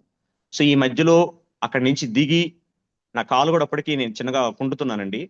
ఆ కిందకి దిగి వెంటనే నేను చేసిన పని ఏంటంటే, అసలు ఈ వెస్టేజ్ ఏంది నేను ఎప్పుడు వినలేదు కదా, నా దగ్గరికి ఎందుకు రాలేదు చూద్దామని చెప్పేసి నిజం అబద్ధమని గూగుల్లో సెర్చ్ చేయడం మొదలుపెట్టా. సెర్చ్ చేస్తే నిజంగానే సార్ కిరణ్ సార్ ఏదైతే చెప్పాడో అదంతా గూగుల్లో కనపడుతుంది. మళ్ళీ యూట్యూబ్ లో సెర్చ్ చేశాను, ఇంటికి వెళ్ళలేదు ఆ టైం. నేను గంట సేపు ఒక షాప్ దగ్గర కూర్చొని వెస్టేజ్ గురించి చూసా. సో అప్పుడు మొత్తం ఎక్కడెక్కడ కామెంట్స్, నెగిటివ్ కామెంట్స్ లేవు. ఓకే డన్, నాకు ఎందుకు తెలియలేదు ఇదంతా బాగానే ఉంది కదా అని చెప్పేసి ఇంటికి వచ్చి మా ఆవిడకి చాలా ఉత్సాహంగా చెప్పా, అమ్మాయి మీటింగ్ ఇట్లా అంటమ్మాయి, ఇట్లా వెస్టేజ్ అని ఉందన్నమాయి, మనకు తెలియదు, ఇట్లా ప్రొడక్ట్ ఉంటాయంట, హెల్తీ ప్రొడక్ట్స్ అంట, బాగుంటాయంట, దీని మీద బిజినెస్ చేయొచ్చు అని చెప్పి చెప్తే మా మిస్సెస్ నన్ను అదో రకంగా చూసింది. సరే చూసినా నేను, సరే నాకైతే ఆశ ఉంది, ఆశ కలిగింది, మనకి ఏదో అనుకుంటున్నాం కదా డబ్బులు సంపాదించాలని, మేబీ ఇదేనేమో మన దగ్గరికి వచ్చింది అని చెప్పేసి నేను ఆశ పెట్టుకొని సాయంత్రానికి ఐడి పంపించేసానండి. చైతన్య ఐడి చేసింది. 2 రోజుల తర్వాత మళ్ళీ ఫోన్ చేసి ప్రొడక్ట్స్ తీసుకోమంది. వెళ్ళిపోయి ప్రొడక్ట్స్ తీసుకున్నాను. ఎట్లా తీసుకున్నానంటే అది మంత్ ఎండ్ యాక్చువల్ గా 25th డేట్ ఏమో నేను అప్పుడు ప్రొడక్ట్స్ తీసుకున్నాను, 100 PV చేశాను. మళ్ళీ చైతన్య నన్ను ఎట్లా ఫాలోఅప్ చేసిందంటే మళ్ళీ 2వ తేదీకి ఫోన్ చేసింది. మళ్ళీ సార్ ఇది సిఎన్సి ఆఫర్ ఉంది కదా సార్, మళ్ళీ ప్రొడక్ట్స్ తీసుకోండి సార్ అంటే, నేను తీసుకుంది 1 వీక్ బ్యాకే, వారం 10 రోజుల క్రితమే నేను 100 PV చేసింది. కానీ మళ్ళీ ఆ అమ్మాయి 100 PV చేయమంటుంది. సరే నాకు అర్థమైంది కాన్సెప్ట్. ఆ వారం రోజుల్లో నేను జూమ్ యాడ్ అయ్యాను. ఎక్కువ సురేష్ సార్ వాయిస్ ఇవ్వండి, ఆనంద్ సార్ వాయిస్ ఇవ్వండి, బ్రహ్మేశ్ సార్ వాళ్ళ వాయిస్లు విని అప్పుడే ఆ టైంలోనే సిఎన్సి గురించి చెప్తూ వచ్చేవాళ్ళు. సరే అమ్మాయి చెప్పేది నిజమే కదా, సిఎన్సి చెప్తున్నారు కదా అని చెప్పేసి మళ్ళీ నేను 10 days గ్యాప్ లో మళ్ళీ 100 PV చేశానండి. సో అట్లా 100 PV చేసిన తర్వాత, సో వెస్టేజ్ నా దాంట్లో నా బ్రెయిన్ లోకి వెళ్ళిన తర్వాత మా ఆవిడకి కరెక్ట్ గా ఫస్ట్ టైం ప్రొడక్ట్స్ చేసుకొచ్చి ఇంట్లో పెట్టిన తర్వాత పైనుంచి కిందకు చూసిందండి నన్ను. ఏం ప్రొడక్ట్స్ ఏంటి ఇవి, ఎవరేం చెప్తే నమ్మేసావు నువ్వు, అసలు ఏంటి మనం ఎప్పుడు తెలియదు కదా అని చెప్పింది. సరే నేను కొంచెం హట్ అయ్యాను. సరే అమ్మాయి తీసుకొచ్చాను కదా వాడు, చూద్దాము, నచ్చకపోతే వదిలేద్దామని అని చెప్పేశాను. సరే ఆ అమ్మాయి వాడటం మొదలు పెట్టింది. మళ్ళీ 2వ సారి సిఎన్సి చేశాను, అది కూడా తీసుకొచ్చి ఇంట్లో పెట్టాను. వాడటం 1 month గడిచిపోయిందండి. నేను ఎవరికి చెప్పలా 1 month వరకు. మా ఎవరికి ఏముందిలే చూద్దామని చెప్పేసి నేను ఎవరికి చెప్పకుండా 2nd month లో నేను ఏం చేశానంటే ఒక్కసారికి చెప్పానండి. నా మాట ఎవరైతే వింటారో ఒకసారి చెప్పాను. ఆయన వెంకటేశ్వరరావు సారు. ఆయన చెప్పిన వెంటనే విన్నాడు. అన్నా నువ్వు చెప్తున్నావంటే అందులో ఏదో విషయం ఉంటది కదా, ఊరికే చెప్పవు, సరే చేద్దామన్నా అన్నాడు. సో ఆయన వెంటనే నెక్స్ట్ మంత్ లో ఆయన సిఎన్సి చేశాడు. కానీ మిగతా వాళ్ళు ఎవరు వినలేదండి. నిజంగా వెస్టేజ్ లో ఉన్న గొప్పదనం ఏంటంటే మనోళ్ళు కూడా వినరు మాట, మన చుట్టాలు వినరు, ఫ్రెండ్స్ వినరు చాలా మంది. అట్లా వినలేదని చెప్పేసి వదిలేయకూడదని అర్థమైంది నాకు. బట్ ఎందుకో నాకేమో ఆశ ఉంది, ప్రొడక్ట్స్ వాడుతున్నాం బాగుండి, గ్యాస్ ట్రబుల్ తగ్గిపోయింది, వాడుతున్న 20 days లో గ్యాస్ ట్రబుల్ తగ్గిపోయింది, పిల్లలు బాగున్నారు, కొంచెం కలర్ వచ్చారు పిల్లలు. సో ఇవి చూస్తున్నాను, నమ్మాలనిపించింది, నమ్మాను. కరెక్ట్ గా అదే డిసెంబర్ లో బూట్ క్యాంప్ అని చెప్పిందండి. డిసెంబర్ నెలలో బూట్ క్యాంప్ అని చెప్పింది చైతన్య. సరే నేను డిసైడ్ అయిపోయాను కాబట్టి సరేనమ్మాయి వస్తానని చెప్పాను. చైతన్య నేను ఎట్లా తీసుకెళ్లేదంటే, ఏదో కొత్తగా పిల్లడు స్కూల్కి తీసుకెళ్ళలేదు నన్ను. వాళ్ళ వెనకాలే వెళ్ళేవాడిని, వాడు ఎక్కడ కూర్చుంటే అక్కడ కూర్చునేవాడిని. అట్లా బూట్ క్యాంప్ చూసిన తర్వాత నా బూట్ క్యాంప్ నాకు అనిపించింది ఏంటంటే అదొక వింత ప్రపంచం. నేను ఆ ప్రపంచం ఎక్కడా చూడలా, ఆ మాటలు ఎక్కడా వినలా. నాకేమనిపించిందంటే కేవలం నన్ను నమ్మించడానికి 2000 మంది వచ్చారేమో అనిపించింది. నన్ను నమ్మించడానికి 2000-3000 మంది వచ్చి ఇక్కడ కూర్చున్నారేమో. వీళ్ళ అరుపులేంటి, ఈ కోట్లు ఏంటి, ఈ పూలేంటి, అసలు ఈ ఎలివేషన్లు ఏంటి, అందులో ఎంఎస్ఆర్ సార్ని ఎలివేట్ చేస్తా ఉన్నారు వీడియోస్ లో, ఈ ఎలివేషన్లు ఏంటి ఇదంతా ఏం జరుగుతుందని నాకు చాలాసేపు ఒక పూటంతా అదే ఆలోచన. సరే చూశాను, సాయంత్రం వరకు చూశాను. చాలా మంది చూసి నమ్మాలనిపించింది. బట్ నేను 2వ రోజు లేనండి, సాయంత్రానికి వచ్చేసాను నేను ఇంటికి. అప్పుడు కిరణ్ సార్ ఉండమని చెప్పాడు. సరే 2వ రోజు వచ్చిన తర్వాత కొంచెం నమ్మే, నేను అప్పటికి బాగా నమ్మేశాను. అప్పుడు చెప్పడం మొదలు పెట్టా చిన్నగా, ఇట్లా ఉంది, నేను ఒక మీటింగ్కి వెళ్ళాను, ఇట్లా ఉందని చెప్తే మా వాళ్ళు కూడా చాలా మంది నమ్మలేదండి, మా కలీగ్స్. బట్ టైం గడిచే కొద్దీ మా కాలేజీలో స్టాఫ్ మధ్యలో కూర్చొని మాట్లాడుతూ ప్రొడక్ట్స్ గురించి చెప్తుంటే ఒక్కొక్కళ్ళు జాయిన్ అవ్వటం మొదలు పెట్టారండి. కాకపోతే నేను చెప్పాను కదండి, నేను ఎక్కువ మొహమాటం, క్లాస్ అయితే చెప్తా కానీ 100 మందికైనా క్లాస్ చెప్తా కానీ, బట్ డైరెక్ట్ గా ఒక వ్యక్తి దగ్గరికి వెళ్ళి నాకు ఇది కావాలని అడగటం అనేది నాకు చేత కదండి, మొహమాటము, ఏమనుకుంటారని. బట్ ఆ మొహమాటంతోనే మా వాళ్ళకి చెప్పడం మొదలు పెట్టాను, తెలుసుకోవడం మొదలు పెట్టాను, బయట వాళ్ళకి కొంచెం చెప్పడం మొదలు పెట్టాను. ఫస్ట్ డెమోస్ కి, హోమ్ మీటింగ్స్ కి కిరణ్ సారు, మన శ్రావణ్ సారు 2 మీటింగ్స్కి వచ్చారు. కానీ వాళ్ళు ఐడియాలు వేయలేదు. నాకు అప్పుడేమనిపించిందంటే, వీళ్ళు సార్ వాళ్ళు వచ్చి మాట్లాడటం కాదు, నాకు తెలిస్తే కదా ఫస్ట్, నాకు కాన్సెప్ట్ తెలిస్తే కదా ఎవరైనా నమ్మేది, నాకు తెలియకుండా నేను చెప్తానని చెప్పేసి ఇంకా అక్కడి నుంచి మీటింగ్స్ రావడం మొదలు పెట్టానండి. కరెక్ట్ గా నాకు దగ్గరలో ఉన్న ప్రతి మీటింగ్ జూమ్ అయితే అప్పటి నుంచి ఇప్పటికి ఒక్కరోజు నేను మిస్ అవ్వలేదండి. జాయిన్ అయిన దగ్గర నుంచి ఈ రోజు వరకు నేను ఒక్క జూమ్ మిస్ అవ్వలేదండి. స్టేజ్ లో నిలబడటానికి మెయిన్ కారణం జూమేనండి. ఎందుకంటే జూమ్ వింటున్నా నేను ఒకలా నా మైండ్ డైవర్ట్ అయినా ఇందులో నిలబడటానికి కారణం జూము. అలానే సార్ వాళ్ళు కూడా కొత్త వాడిని అని కూడా చూడకుండా నాకేం తెలియదు బట్ నాకేదో తెలుసు అనే ఉద్దేశంతో నా చేత కొన్ని జూములు ఇప్పించారు. బేసిక్ చెప్పాలంటే నేను జీరో ఇందులో, కానీ నా చేత ఏదో నన్ను నమ్మి జూమ్ ఇవ్వమనేవాళ్ళు, జూమ్ ఇచ్చేవాడిని. వాళ్ళు ఏం చెప్తే అది చేసేవాడిని అండి. కిరణ్ సార్ వాళ్ళు ఫోన్ చేసి జూమ్ ఏంటో జూమ్ ఇస్తా, చైతన్య ఫోన్ చేసి ఇది సార్ అంటే చేస్తా, సరేనమ్మా సరే, ఎందుకంటే నాకంటే ముందున్నారు వాళ్ళు. ఆ అమ్మాయి నా స్టూడెంటే, బట్ ఆ అమ్మాయి ఏదన్నా ఫోన్ చేసిందంటే కూడా ఆ చైతన్య ఏదో ఫోన్ చేసింది, ఇప్పుడు నాకు ఏదన్నా నాకు ఇప్పుడు వాళ్ళకి ఫోన్ చేయమంటదేమో, లేదంటే స్టోర్కి రమ్మంటదేమో, లేదంటే ఎవరన్నా ఆ అమ్మాయి ఫోన్ చేసినా ఆలోచించేవాడి అమ్మో చైతన్య ఎందుకు ఫోన్ చేస్తుందని. సో అట్లా మైండ్ సెట్ అండి. బట్ నాకు ఇప్పుడు అన్ని నేను ఏదైతే లైఫ్ భయపడ్డానో అన్ని నా దగ్గరికి వచ్చినాయి. సో నాకు ఇప్పుడు ఎదురు ఉన్న ఒకే ఒక టార్గెట్ అండి, వెస్టేజ్. నాకు ఇంకేం టార్గెట్ లేదండి. పిల్లలు చాలా హ్యాపీగా ఉన్నారు, ఫ్యామిలీ హ్యాపీ ఉంది, ఇల్లు ఉంది, అన్ని చాలా జాబ్ ఉంది. కాకపోతే నా ఎదురుగా కూర్చున్న ఒకే ఒక టార్గెట్, నా లైఫ్ టార్గెట్ వచ్చేసరికి వెస్టేజ్ ఒకటేనండి. కరెక్ట్ గా మా పిల్లలకు మాట ఇచ్చాను, ఇక్కడి నుంచి 1.5 year 2 years లో మనం, నాకున్న బండి ఇప్పుడు సరిపోవట్లేదని, మా పిల్లలు పెద్దోళ్ళు అయిపోయారు. కరెక్ట్ గా 1.5 2 years లో కార్ తీసుకోవాలి, కార్ మీద తిరగాలి, కార్లో తిరగాలి మీరు ఖచ్చితంగా. నాకు హోప్ ఉంది. అంటే ఇందులోకి వచ్చిన తర్వాత హోప్ ఎక్కువ అయిపోయిందండి. కళలు పెరిగిపోయినాయి, ఆశలు పెరిగిపోయినాయి. వర్క్ చేయడానికి ఆశలు పెరిగిన కానీ వర్క్ చేయడానికి టైం దొరకట్లేదు. సరే ప్రయత్నిస్తున్నాను. మాక్సిమం నెక్స్ట్ మంత్ కి బ్రాంజ్ అయిపోతానండి. అలానే రేపు బూట్ క్యాంప్ కి ఒక 5 tickets కూడా బుక్ చేశాను, మా వాళ్ళు వస్తారు. మైసూర్కి వస్తున్నాను. ట్రై చేస్తున్నానండి, ప్రయత్నిస్తున్నాను. నాకు ముందున్న అప్లైనర్ సపోర్ట్ తోటి, వాళ్ళ ఎంకరేజ్మెంట్ తోటి నా వంతు ప్రయత్నం నేను చేస్తున్నాను. బట్ ప్రయత్నం కాదు, ఈ 1 year లో ఏదో ఒకటి సాధించాలని. ఒక్కోసారి దీంట్లోకి జాయిన్ అయిన తర్వాత కూడా ఈవినింగ్ 4:30 తర్వాత కాలేజ్ అయిపోయిన తర్వాత ఒక షాప్ దగ్గర కూర్చుని ఉండండి, ఫోన్లు చేసుకుంటా ఉండేవాడిని. ఆ రోజు ఎవరన్నా ఫోన్లు ఎత్తి సరే రామామా రాన్న విందాము అని చెప్పేసి వస్తే సంతోషంగా ఇంటికి వచ్చేవాడిని. ఒక హోమ్ మీటింగ్ అయితే ఆ రోజు ఎవరు దొరకలేదు, హోమ్ మీటింగ్ అవ్వలేదంటే ఇంటికి చాలా దిగులుకు వచ్చేవాడిని. కొద్దిసేపు కూర్చొని ఆలోచించుకోండి, అబ్బాయి ఎవరు దొరకలేదు ఈ రోజు, నాకు ఎవరు నా మాట ఎవరు వినలేదే, నేను చెప్పిన కాన్సెప్ట్ ఎవరికి నేను చెప్పలేకపోయానని ఒక్కోసారి దిగులుగా ఇంటికి వచ్చేవాడిని. బట్ ఇప్పుడు అలవాటు చేసుకుంటున్నానండి. 100 మంది కాదు, 1000 మంది వినకపోయినా 1000 నన్ను 1 ఒకడో వింటే చాలు. 1000 మంది వినకపోయినా 1000 ఒకడో వింటే చాలు అని ఫిక్స్ అయిపోయానండి. అందరూ 100 మంది చెప్తారు, నేను 1000 మెంబర్స్ చెప్తున్నాను. చెప్పుకుంటూ వెళ్ళిపోవటమే, చేసుకుంటూ వెళ్ళిపోవటమే. జర్నీ అనేది స్టార్ట్ చేయాలి. నిన్న రంగారావు సార్ చెప్పినట్టు ఇది 1 సంవత్సరము 1.5 years అయ్యేది కాదండి. ఖచ్చితంగా 4-5 ఏళ్ళు కూర్చొని టార్గెట్ పెట్టుకుని కూర్చొని అయితే మాత్రం ఇది చిన్నది కాదండి. ఎందుకంటే చిన్నప్పటి నుంచి 15-20 ఏళ్ళ జీతం కోసం 15 ఏళ్ళు చదువుతాం. అలాగే దీంట్లో కెరీర్ ఉంది, లైఫ్ ఉంది అనుకున్నప్పుడు దీంట్లో వెయిట్ చేయాలండి. డిసప్పాయింట్ అయ్యి బయటికి వెళ్ళిపోతే వాళ్ళు నిజంగా వాళ్ళు అదే ఫెయిల్యూర్ అయిపోయినట్టు. బట్ నిలబడితే మాత్రం స్లోగా అయినా ఎట్లయినా సరే దీంట్లో నిలబడి ఉన్న వాళ్ళు ఎవరు ఫెయిల్ అయినట్టు లేదండి, నిలబడిన వాళ్ళు. సో నా రిక్వెస్ట్, నా లైఫ్ జర్నీ సో అట్లా చాలా స్ట్రగుల్స్ తోటి తెలియకుండా, నాకే తెలియకుండా ఆ అట్లా చాలా స్ట్రగుల్ చేసుకుని ఇప్పుడు నా మైండ్ సెట్ అంతా మారిపోయిందండి. ఒకటి ఏదైనా పట్టుకున్నానంటే దాన్ని సాధించే వరకు వదిలిపెట్టే ఛాన్స్ లేదు.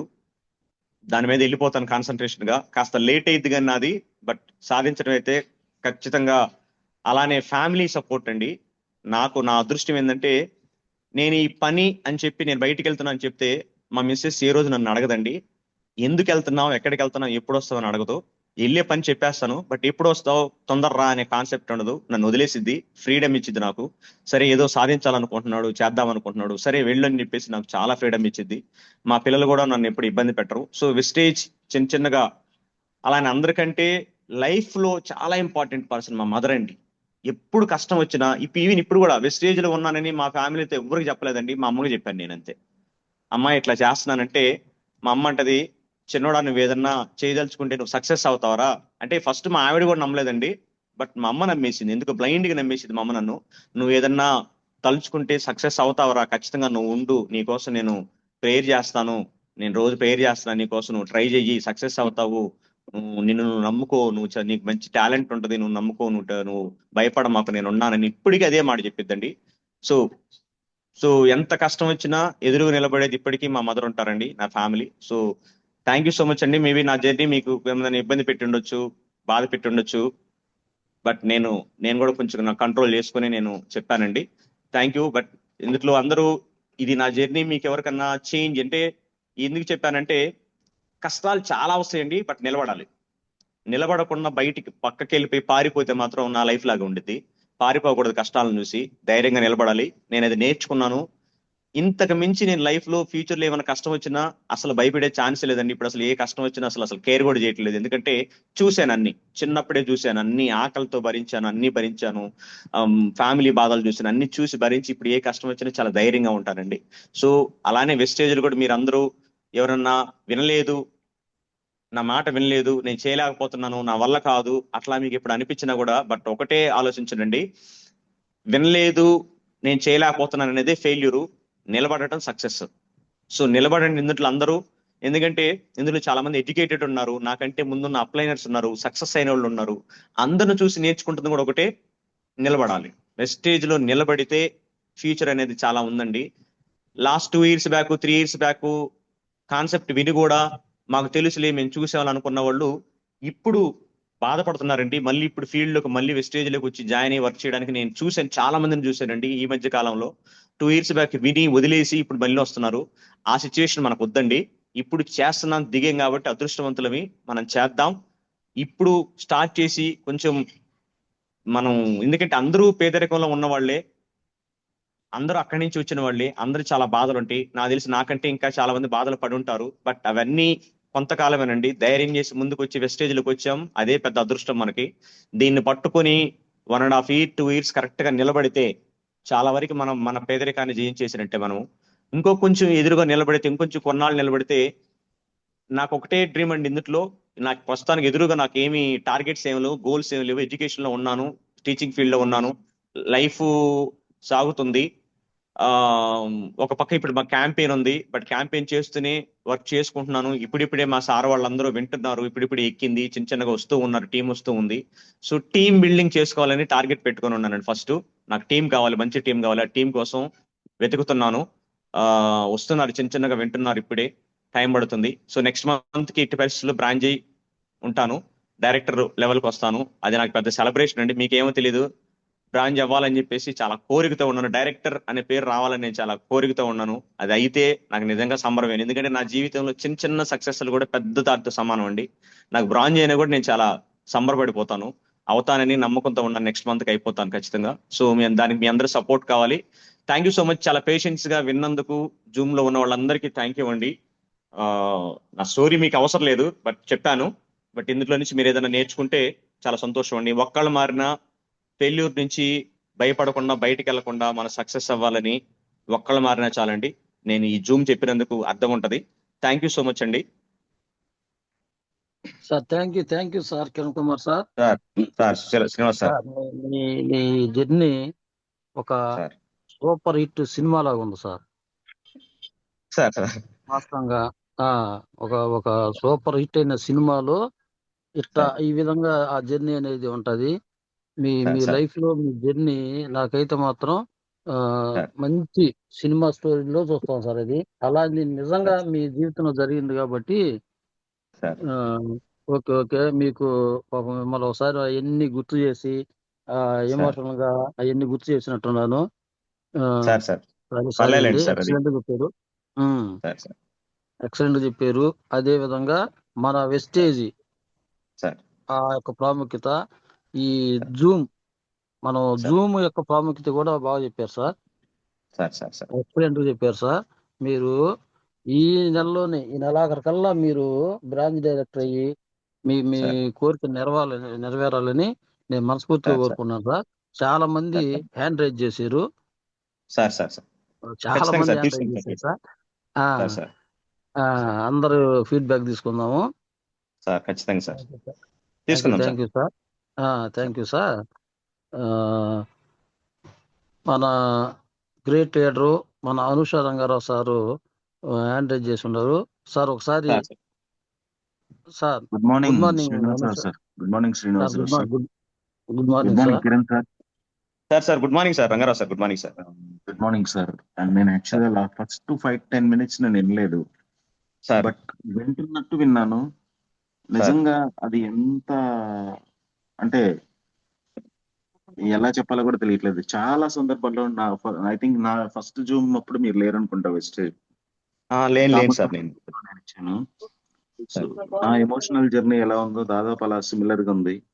చాలా సార్ చాలా సార్ ఎమోషన్స్ మన ఇద్దరం హ్యాండిల్ చేసాము. సార్ అవును సార్ రియలీ కంగ్రాచులేషన్స్ సార్. ఎందుకంటే సార్ సార్ ఎంత సార్ జీవితాన్ని అనుభవించి ఎన్ని ఇబ్బందుల నుంచి బయటకు వచ్చారు. సింపుల్ గా చెప్పాలంటే చాలా సార్ మంది ఉన్నారు కాబట్టి సింపుల్ గా చెప్తాను. ఈ పాయింట్స్ చెప్పాలి కాబట్టి చెప్తున్నాను క్లియర్ గా. సార్ భయం భయం ఎంత సార్ ప్రమాదకరంగా ఉంటుందో మీ జూమ్ నాకు తెలిసింది. ఆ సార్ భయాన్ని మనం గెలవటానికైనా భయమే ఉపయోగపడుతుంది. నా వల్ల సార్ కాదు, నా జీవితం ఇంతే అని డిసైడ్ అవటానికైనా భయమే ఉపయోగపడుతుంది. భయపడి అవును నా సార్ చేత కాదు, నా వల్ల కాదు అనుకుంటే అక్కడే ఆగిపోతారు. అదే సార్ భయాన్ని కరెక్ట్ గా ఒక ఆయుధంలా వాడుకుంటే తెగించేసి నేను ఏదైనా సాధిస్తాను, ఇంతకంటే ఏముందని అర్థం చేసుకుని మైండ్ సెట్ కరెక్ట్ పెట్టుకుంటే ఏదైనా సాధించవచ్చు. సార్ సో సార్ అన్నిటికీ భయమే సార్ కారణం. ఈ రోజు నా అవును సార్ పేదరికం, డబ్బులు తీర్చలేను, అప్పులు తీర్చలేకపోతున్నానని, నాకున్న అప్పులు తీర్చుకోలేకపోతున్నాను భయమే ఏదైనా సాధించాలి, వెస్టేజ్ లాంటి బిజినెస్ ఆపర్చునిటీ వచ్చింది, దీన్ని పట్టుకొని సాధించాలనే ఒక ఆశ మీకు కలిగింది. సార్ సో భయం అవును సార్ చాలా బలమైన ఆయుధం. దాన్ని సార్ కరెక్ట్ గా వాడుకోవటం తెలియాలి భయాన్ని. అవును సార్ సెకండ్, నమ్మకం. సార్ నమ్మకం, ఆశ. ఐఎమ్ సారీ టు సే, ఇది ఇది చెప్పడం చాలా ఇబ్బందిగా ఉంది. ఆ నమ్మకం, సార్ ఆశ, ఏదైనా సాధించాలి అనే తపన, లేకపోతే సమస్యల్ని ఎదుర్కోవాలనే ఇది లేకపోవటం వలన మీ సార్ నాన్నగారు సూసైడ్ చేసుకునే అవును అవును పరిస్థితి సార్ వచ్చింది. I'm really sorry. కానీ సార్ అదే సార్ నమ్మకం మీ అమ్మగారి మీ అమ్మగారికి చిన్న కొడుకు మళ్ళా తిరిగి ఇంటికి వచ్చి ఒక ఫెయిల్యూర్స్ నుంచి అన్నీ తెలుసుకుని మళ్ళా సక్సెస్ఫుల్ లైఫ్ లీడ్ చేసేలా చేసింది. ఆ నమ్మకం ఎంత విలువైంది. నమ్మకం, మన మీద మన నమ్మకం, మన ఆలోచనల మీద మనకు నమ్మకం, మన పట్ల మన గౌరవం చాలా ఇంపార్టెంట్. థర్డ్, సమస్యలు. సమస్యలు నేను ఇంట్లో కూర్చుంటే ఏం కాదు, ఆ సమస్యలను ఎదిరించి పోరాడాలి. సార్ సమస్యలను చూసి పారిపోవటం కాదు, ఆ సమస్యలను ఎదిరించాలి. సార్ అప్పుడే కదా తెలిసేది దాని విలువ.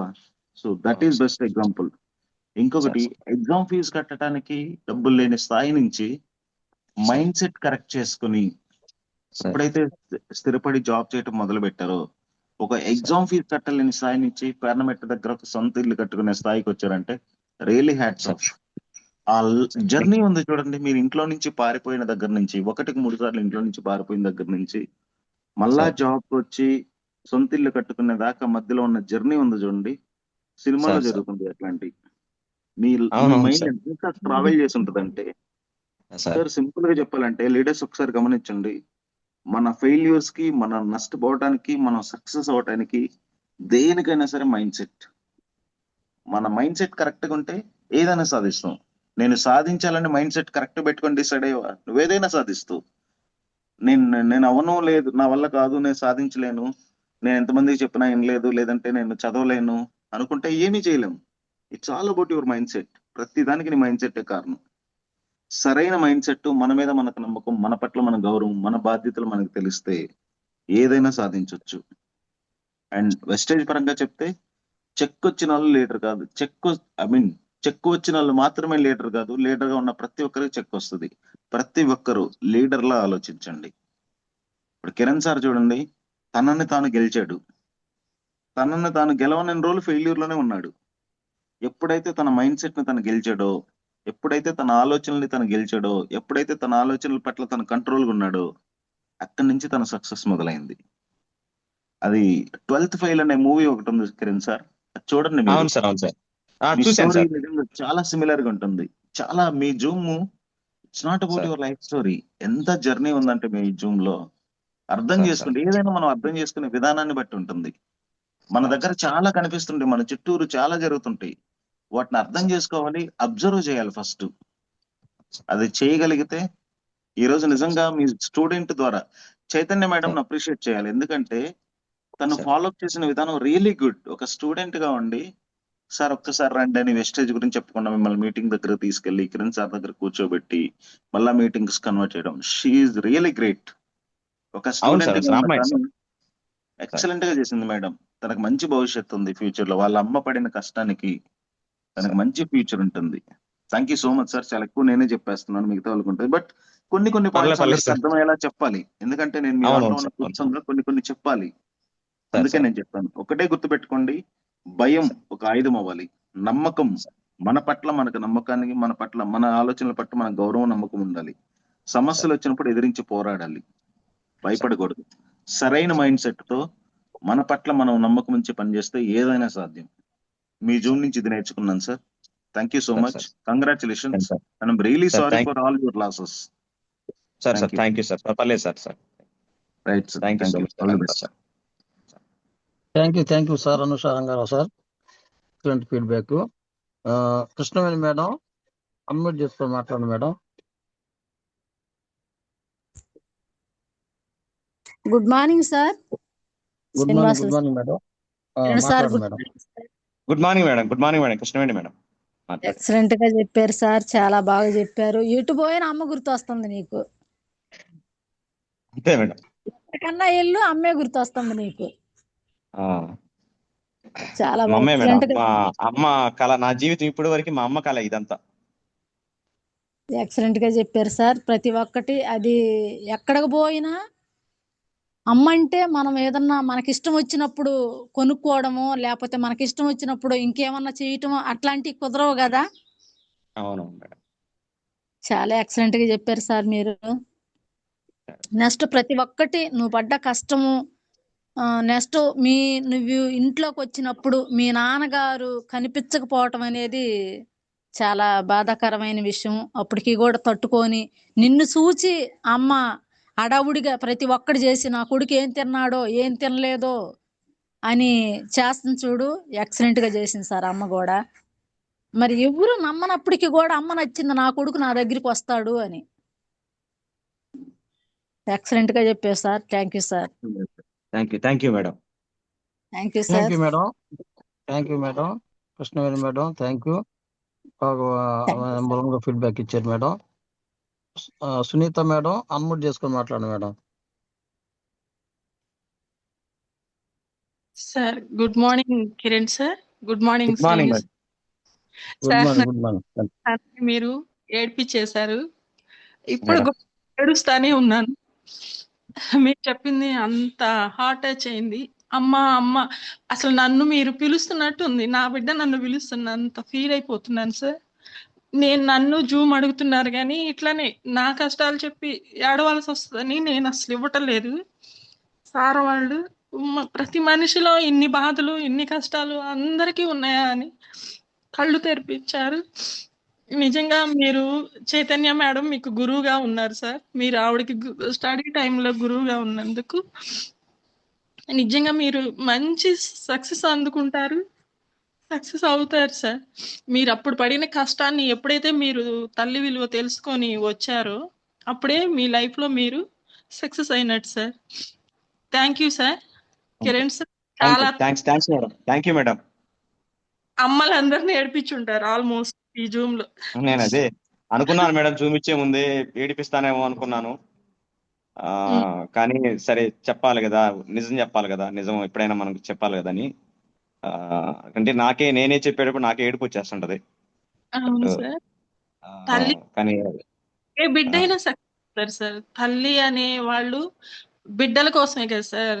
భర్తలనైనా వదిలేసి బిడ్డల కోసమే బ్రతుకుతారు సార్ తల్లి అనే వాళ్ళు. అవును మేడం. అది ఖచ్చితంగా మీరు సక్సెస్ అవుతారు సార్. Thank you madam. బాగా చెప్పారు. Okay sir. Thank you sir. Thank you so much madam. అంతే madam. Thank you Sunitha madam, excellent feedback. Thank you madam. Ramanamma madam, unmute చేసుకొని మాట్లాడండి madam. Good morning sir. Kiran sir. Madam good morning madam. Ramana madam. Srinivasarao sir good morning. Good morning madam, మాట్లాడండి sir. మీరు చెప్పినట్లుగా పొద్దున్నే నిజం కళ్ళ నీళ్ళు వచ్చినాయి సార్. మీరు ప్రతి ఒక్క బాధ, మీ జర్నీలు ఎంత బాధపడ్డారో బాగా నాకైతే కనెక్ట్ అయింది సార్. ఇప్పుడు నాకు గుర్తొచ్చింది సార్, మా సార్ కూడా ఒకసారి క్లియర్ గా వెళ్ళేటప్పుడు అద్దంకి బస్ స్టాండ్ దగ్గర సార్, అంటే 2 రోజులు అన్నం తినలేదు సార్ మా సార్. అప్పుడు అంటే మా పెళ్లి కాలేదు. అది చెప్తాడు సార్ ఇప్పుడు మాకు ఆ విషయం. నడుచుకుంటూ అద్దంకి బస్ స్టాండ్ దగ్గర నడుచుకుంటూ పోతుంటే అగ్గిపెట్టిలో 5 రూపాయలు కాగితం దొరికిందండి సార్ మా సార్కి. ఆ 5 రూపాయలకి తిని అప్పుడు లారీకే ఎక్కాడండి సార్ ఆ రోజు. అప్పుడు పడ్డ కష్టము, ఈ రోజు మా వారు పడ్డ కష్టం అంతా కూడా మీరు చెప్తున్నా నాకు చాలా ఏడుపు వస్తుంది సార్. ఏడుపు వచ్చింది సార్. అయితే మా వారు ఇప్పుడు అప్పటి నుంచి ఇప్పుడు కష్టపడుతున్నప్పటికి మేము ఇంట్లో కూడా ఇప్పుడు మేము మా పిల్లల విషయంలో కూడా ఆ, మా తల్లి కూడా మా అత్తుకొని తిన్నారని చెప్పి అప్పుడు నాకు చాలా బాధకరం. అప్పుడు గుర్తొచ్చింది సార్ మా సారు ఇట్లాగా మా సార్కి ఇట్లా దొరికింది, ఇట్లా తిన్నాడు, తిండి తిన్నాడు అని చెప్పి నాకు అప్పుడు నాకు గుర్తొచ్చింది సార్. మీ యొక్క జర్నీ చాలా ఇబ్బంది పడ్డారు సార్.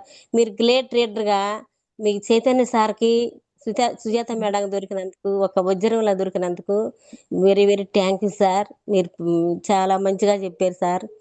ఈ యొక్క థ్యాంక్ యూ అవకాశం madam. Thank you sir. Thank you. Thank you Ramana madam, excellent feedback. Sujatha మళ్ళీ అన్మ్యూట్ చేసుకోండి madam. Sujatha madam, good morning Srinivasarao sir.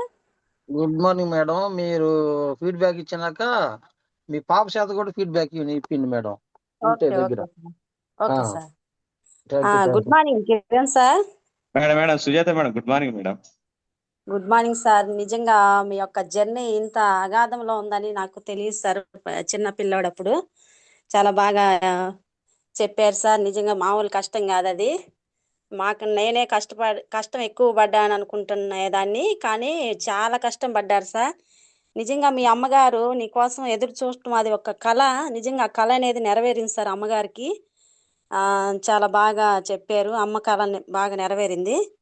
అలాగే మామూలుగా కష్టం కాదు సార్. నిజంగా మీరు ఇంత కష్టం అనేది ఫేస్ చేసి మళ్ళా కాలేజీ లెక్చరర్గా మీరు నిలబడ్డారంటే అది మామూలు పెయిన్ కాదు సార్. నిజంగా మళ్ళా మైండ్ సెట్ అనేది మార్చుకొని మళ్ళీ కాలేజీలో నిలబడటం అంటే చాలా వండర్ఫుల్ మైండ్ సార్. అది అందరికీ రాదు, వెనక్కి తిప్పుకోలేరు. కానీ మీరు తిప్పుకొని నిలబడ్డారంటే ఆ రోజుల్లోనే మీరు సక్సెస్ అయ్యారు సార్. నిజంగా ఖచ్చితంగా మా సపోర్ట్ ఎప్పుడు ఉంటుంది సార్. నిజంగా మన బ్రహ్మయ్య సార్ కానీ, కిరణ్ సార్ కానీ, శ్రావణ్ సార్ కానీ, మా నుంచి కానీ ఎప్పుడు సపోర్ట్ ఉంటుంది సార్. ఖచ్చితంగా త్వరగా మీరు బ్రాంజ్ అవ్వాలని చెప్పని మనస్ఫూర్తిగా కోరుకుంటున్నారు. అలాగే అమ్మ కోరిక ఏదైతే ఉందో అది మీ ద్వారా తీర్చాలని మనస్ఫూర్తిగా కోరుకుంటున్నాను sir. Thank you sir. Thank you madam. ఖచ్చితంగా మేడం మీ సపోర్ట్ ఉంది మేడం, నాకు ఇస్తుంటారు. అలానే ఇవ్వాలని కోరుకుంటున్నాను. Sir thank you sir. ఈ ఓకే సార్. చైతన్య మేడం మాట్లాడుద్దాన్ని. Chaitanya, good morning. Good morning sir. Good sir morning. మీ గుడ్ మార్నింగ్ జర్నీ చాలా బాధాకరంగా ఉంది మేడం. సార్. మరి చైతన్య నేను చెప్పంగానే నమ్మారు సార్. నమ్మి జాయిన్ అయినందుకు థ్యాంక్ యూ సార్. చెప్పటం అదే, కాకపోతే నువ్వు నాకు 3 నెలలు ఎందుకు అంటే మేబీ రాసి పెట్టి ఉందిలే. నాకు ఆ టైంలో యాక్సిడెంట్ అవ్వటం నువ్వు చెప్తున్నా నేను వినలేదు. బట్ యాక్సిడెంట్ తో ఆగిపోయింది. అది యాక్సిడెంట్ తోటి మేబీ నన్ను విధి ఆపేసింది. అంటే వెస్టేజ్ అని చెప్తే నాకు తెలుసు అంటారని నేను చెప్పలేదు సార్. ఓకే అదేలే. చెప్పలేదు. మీ గోల్ రీచ్ అవ్వాలని, నెక్స్ట్ మంత్ బ్రాండ్ డైరెక్టర్ అవ్వాలని మనస్ఫూర్తిగా కోరుకుంటున్నాను సార్. Thank you sir. ముందు థ్యాంక్స్ చైతన్య. ముందు నన్ను ఎట్టగొట్ట లాగి ఇందులో లాగేవు, నన్ను లాగి ఇందులో ఇసిరేసావు. నాదేం లేదు సార్. మీరే పాపం తెలుసుకొని జాయిన్ అయ్యారు. Thank you so much. Thank you Chaitanya madam, Sujatha madam, thank you. Excellent. ఒక గ్రేట్ లీడర్ని ఈ వెస్టేజ్ ఫ్యామిలీకి పరిచయం చేశారు. Thank you. Venkateswararao sir, unmute చేసుకొని మాట్లాడండి sir. Sir good morning sir. Good morning sir. Kiran sir good morning sir. Venkata sir good morning sir. Good morning sir. Sir almost all మీ journey నాకు అంతా మ్యాక్సిమం తెలుసు. సో నేను మీతోటి దాదాపు 10 years నుంచి జర్నీ చేస్తూ ఉన్నాను. అందువల్ల నాకు అన్ని తెలుసు కాబట్టి నేను మీరు ఏది అడిగినా కూడా మ్యాక్సిమం నా సాయశక్తుల నేను దాన్ని వదిలేయకుండా ఏదో ఒకటి చేస్తూ ఉంటాను ప్రతిసారి. ఆ నమ్మకం నాకుంది మీ మీద. అందుకని నేను ప్రతిసారి మిమ్మల్ని, నాకు కూడా కొంచెం ఎమోషనల్ గానే ఉంది. బట్ అవన్నీ నాకు తెలుసు కాబట్టి మీ యొక్క జర్నీ ఆల్మోస్ట్ ఆల్ అన్ని తెలుసు కాబట్టి నేను కొద్దిగా లైట్ గానే ఉన్నాను. సో ఇందాక మీరు అన్నారు జూమ్ లో నేను నన్ను ఎవరు నమ్మి జూమ్ ఇస్తున్నారు అని చెప్పారు కదా. మీ వాయిస్ అలా ఉండేది సార్. ఎక్సలెంట్ గా ఎదుటి వాడిని అట్రాక్ట్ చేసే ఆ పవర్ మీ వాయిస్ లో ఉంది సార్. అందువల్లే మిమ్మల్ని వాళ్ళందరూ నమ్మగలిగారు. మన బ్రహ్మయ్య సార్ గాని, కిరణ్ సార్ గాని, వీళ్ళందరూ. అందువల్లే మీకు ఆ పవర్ వచ్చేసింది. సో అట్లా మీరు ఇంకా సార్ మీ గోల్స్ సుశీల అన్ని. శ్రీనివాస్ సార్, మన వెంకట్ సార్ వచ్చేసరికి ఫస్ట్ టైం సార్ నేను చెప్పిన వెంటనే వెస్టేజ్ గురించి చెప్పిన వెంటనే మాట్లాడకుండా ఐడి వేసేసి ప్రొడక్ట్స్ తీసుకున్న వ్యక్తి సార్. నమ్మకం క్వశ్చన్స్ సార్. క్వశ్చన్స్ లేవు, నువ్వు చెప్పావంటే అందులో విషయం ఉంటది, చేసేద్దాం అని చెప్పేసి ఐడి వేసాడు, ప్రొడక్ట్స్ తీసేసుకున్నాడు సార్. ఇప్పటికి జర్నీ చేస్తున్నాడు నాతోటి. అది కూడా 100 PV. నేను చెప్పాను 100 PV చైతన్య దగ్గరుండి. మాకు ఇంకోటి సార్, మా టీం అందరికి మేము నా దగ్గరికి వచ్చిన సార్లందరూ కూడా దగ్గరుండి ఏదో ఒక మంచి ఒక ట్రైనర్ లాగా మా దగ్గరకు వచ్చిన మమ్మల్ని అందరికి అయ్యి అని చెప్పేసి ఇచ్చేది ఇప్పటికీ చైతన్యనే సార్. సో మేము స్టోర్కి వెళ్తే మా దగ్గర కూర్చొని మాకు అన్ని చెప్పి మా సార్ వాళ్ళందరికీ అన్ని అవన్నీ మళ్ళీ ప్రొడక్ట్ల గురించి చెప్తూ అవి తీసుకోండి సార్, ఇవి తీసుకోండి సార్ అని చెప్పేసి దగ్గరుండి అన్ని చెప్పేది చైతన్య సార్. మాకు మంచి ట్రైనర్ లాగా ఉండిద్ది అమ్మాయి. సో వెంకట్ సార్ మా మెయిన్ నేను చెప్పిన వెంటనే వచ్చిన వ్యక్తి ఈ sir. Thank you Venkat sir. Okay sir, thank you sir. Seenu sir, thank you sir. Thank you sir. Venkateswara sir, thank you.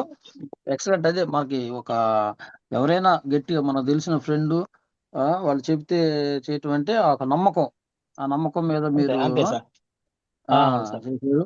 Thank you. మీరు కూడా సక్సెస్ అవుతారు sir. Okay sir, thank you sir. Thank you. Excellent feedback. Techno KL8 sir, ఎవరో unmute చేసుకొని మాట్లాడండి sir.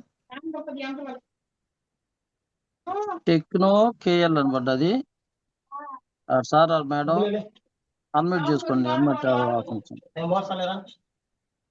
Sir మళ్ళీ meet అయింది, unmute చేసుకోండి